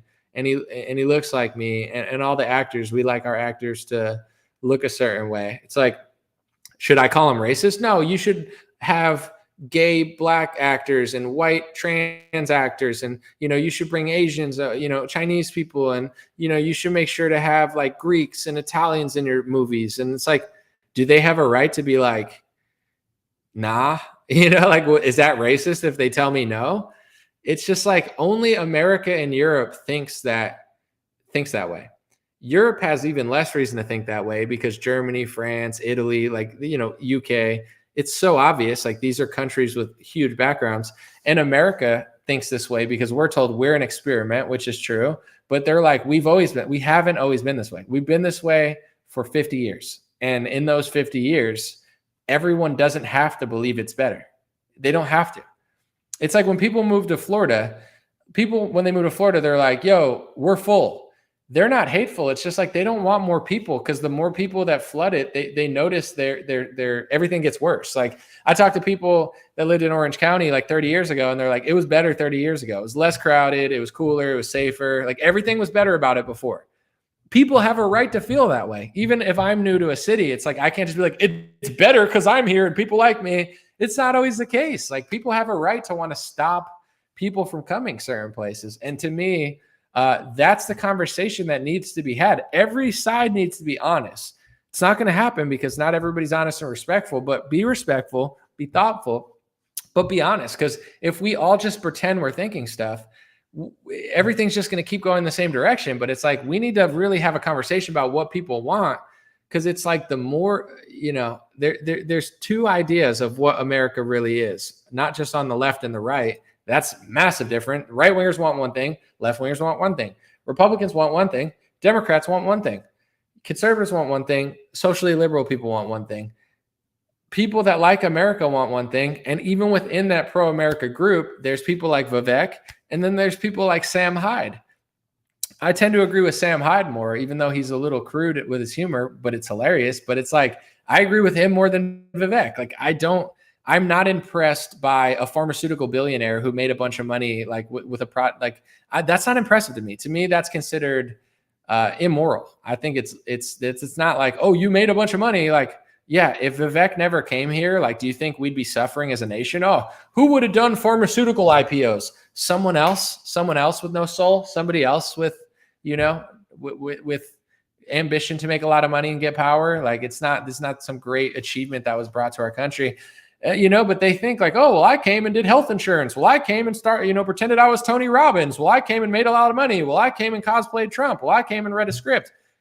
Cool. Like that, like now that you mention it, now that all these people are coming out of the woodworks and being like, now that you do mention it, all this stuff you brought, like no one cares. Like you didn't create anything that anyone's that really enthralled with. So, it's good to have people come out and say stuff, because then you could start to piece it together with what people want. And we'll see what happens. I mean, I think there's going to be some division to wrap this up. I think that, some people are going to be upset. Some people are going to be happy. But this is like bringing things out of the woodwork. If regardless of your thoughts, left wing, right wing, whatever, if you're in America, whether you're legal or illegal, and you're in the streets waving a foreign flag, respectfully, if you like that country more than America, why not go back? I don't understand it. And if you're mad that other people that aren't citizens are being sent back to the country that they're citizens of, why? Why is that such a crazy thing? Like, why is it so bad to send someone back to the country they're from when they're not a citizen here, especially when they're in the streets waving the flag of the country that they're from? It almost implies that you want to go back. I don't get it, but I'm glad people are doing it, so there could be a conversation about it. And if people are willing to, block the streets and stuff, it's like, do you expect everyone to like that? I know maybe not. Maybe they want a little street battle where it's like, we're going to do this, you're going to do this. Let's see what happens. But to me, this isn't even like a serious organization. It's like a little hissy fit that goes away eventually. If it was like a real standoff, then it would happen for weeks and months. But in reality, it's a bunch of people that just want to let off steam. They're like, I'm pissed off. I'm pissed off at the world. I'll get pissed off for a day and then I'll go back to what I'm doing. What's the point of that? It's the same thing with the riots. Like everybody got pissed off and then they went right back in their house and started wearing pharmaceutical masks. Because like it would make more sense if it like, are you fighting the military? Are you fighting the police? Are you like invading? Are you just mad? Like, what is it? And when you get down to it, it's really just like, they're just pissed off. People are just mad, but it's like, there's no real organization or like idea. And that's why the cities look the way they look. Because there's no real organization or idea. It's just a bunch of emotion. That's why LA looks the way it looks. If everybody in LA had ideas that were going somewhere, the city would look like Tokyo, a city that has ideas that's going somewhere with a culture that makes sense. When everyone's just pissed off and they don't really know why and they don't do anything and they're not organized, The city looks like a disorganized mess. So we got to have real conversations about that stuff. Or, my solution, I've said this for years, like I think in places people need to be more outspoken in the sense of like, for example, Orange County. We don't like that. What you're doing, people don't like. So if you come here, you can come here, you can enjoy how clean it is, how nice it is, how safe it is, how pleasant it is. The beaches are clean, etc. Don't bring that here. This is this way because we think this way. We vote Republican. We have a federal or a local prosecutor who prosecutes crime. Democrats don't. I explained this to someone yesterday between two cities, not Orange County and LA, but two different cities. One was Republican and one was Democrat. The person is not political, but they came and they're like, wow, it's really clean and nice. Wow. And I'm like, it's Republican. They have a Republican prosecutor. They have conservatives who think a different way, and people who gravitate towards this like this, and people who go to the major city, they don't like this. They're filthy or they accept filth, and it's the new normal. And it's like, you learn this and then we could keep stuff. So it's like, I wish that counties and cities that were Republican, I mean, some people do it, but it's like, just be really clear about stuff. It's like, if you want to live this way, you can come here, but don't come here with all that stuff that you left, And then it's like, okay, I don't like that. That's mean to me. Okay, then stay in Los Angeles. Then stay in the major cities. Then stay there, and we'll stay here. Everybody wants to go to the sports games though in Los Angeles. I stood by what I believe. I didn't go to sports games. I didn't go to concerts. I didn't go to Rams games. I don't like LA. I don't go. If everybody in LA that doesn't like Republicans didn't go to nice areas and they think everything's so racist, then everything would be awesome. Everybody would just stay where they're at. And in my opinion, I'd be living in utopia and they'd be living in hell. Or maybe they think it's the opposite way around. I don't care. But why is nobody? It's like with COVID. Oh, I'm against tyranny, but I got the vaccine, but I wear the mask 50 times a day. It's like, then you're not really against it. It ends when everybody does it. So can we have real conversations? I mean, I'm only one person and it's really not my place in the sense of like, I'm not that important of a politician, but can we have conversations where it's like, if you want to live that way, go there. You want to do that? You want to riot in the streets and block traffic? Go there. I feel bad for the people there, but it's like, get out, go somewhere else that people don't act that way. And then gatekeep where you're from. If they want to gatekeep LA, I don't even care anymore. I don't care. Bring all the people who think like you there, and I'll bring all the people who think like me here. And we'll see which one's a diverse utopia. I bet mine's better. I bet mine's nicer. I bet mine's cleaner. But everybody wants the niceness of America without figuring out how to keep it that way. Everybody wants the niceness of the nice areas without identifying what makes it so nice in the first place. Why is this neighborhood so nice? Why is this neighborhood so shitty? Why is this neighborhood awesome and the windows are open? Why is this neighborhood? Why are there locks on the windows? Why can I walk into a CVS in this neighborhood and nothing's locked up? Why is everything locked up in this CVS? Nobody wants to notice. It's like, let's have real conversations about why, and then figure out where you want to be. If you want to act right, go to the neighborhood that acts right. If you want to act a different way, go there. That needs to be the conversation because we don't think the same. I've realized this in the most respectful, kind way possible. I realized in 2020, especially, I always knew liberals didn't agree with me politically, but I realized it's like, oh, people don't want what I want. I want clean streets. They don't. I want a safe neighborhood. They don't. I don't want trash all over the place. They don't care. I'm more concerned with the government taking my freedom away and printing money and destroying my economy. They're more concerned about a police event that happened halfway across the country that social media told them to think about, and they're willing to hurt businesses in their own neighborhood to protest an event that happened 10 states away.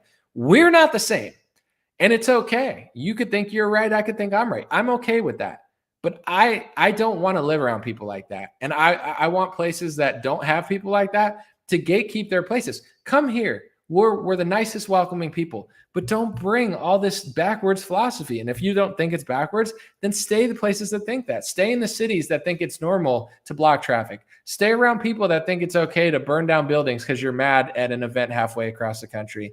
Wave a flag of a country that you claim you don't want to go back to, but at the same time, you also say you like it more than here, yet you're concerned that people who are citizens of that country are going to get sent back there. Why? What do you like here? The money? Do you like the people? I get it, but it's like, do you want a city? I don't even care at this point. Give people a city. That's your city. That's your city. That's your city. Cool.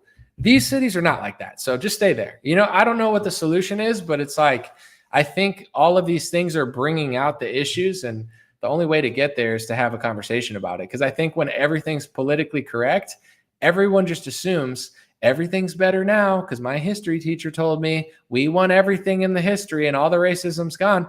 Clearly, that's not the world we're living in. So like, let's stop pretending like we were told the truth and have a real conversation about what's really going on, because it's like, this is not the world that anyone thinks we're living in.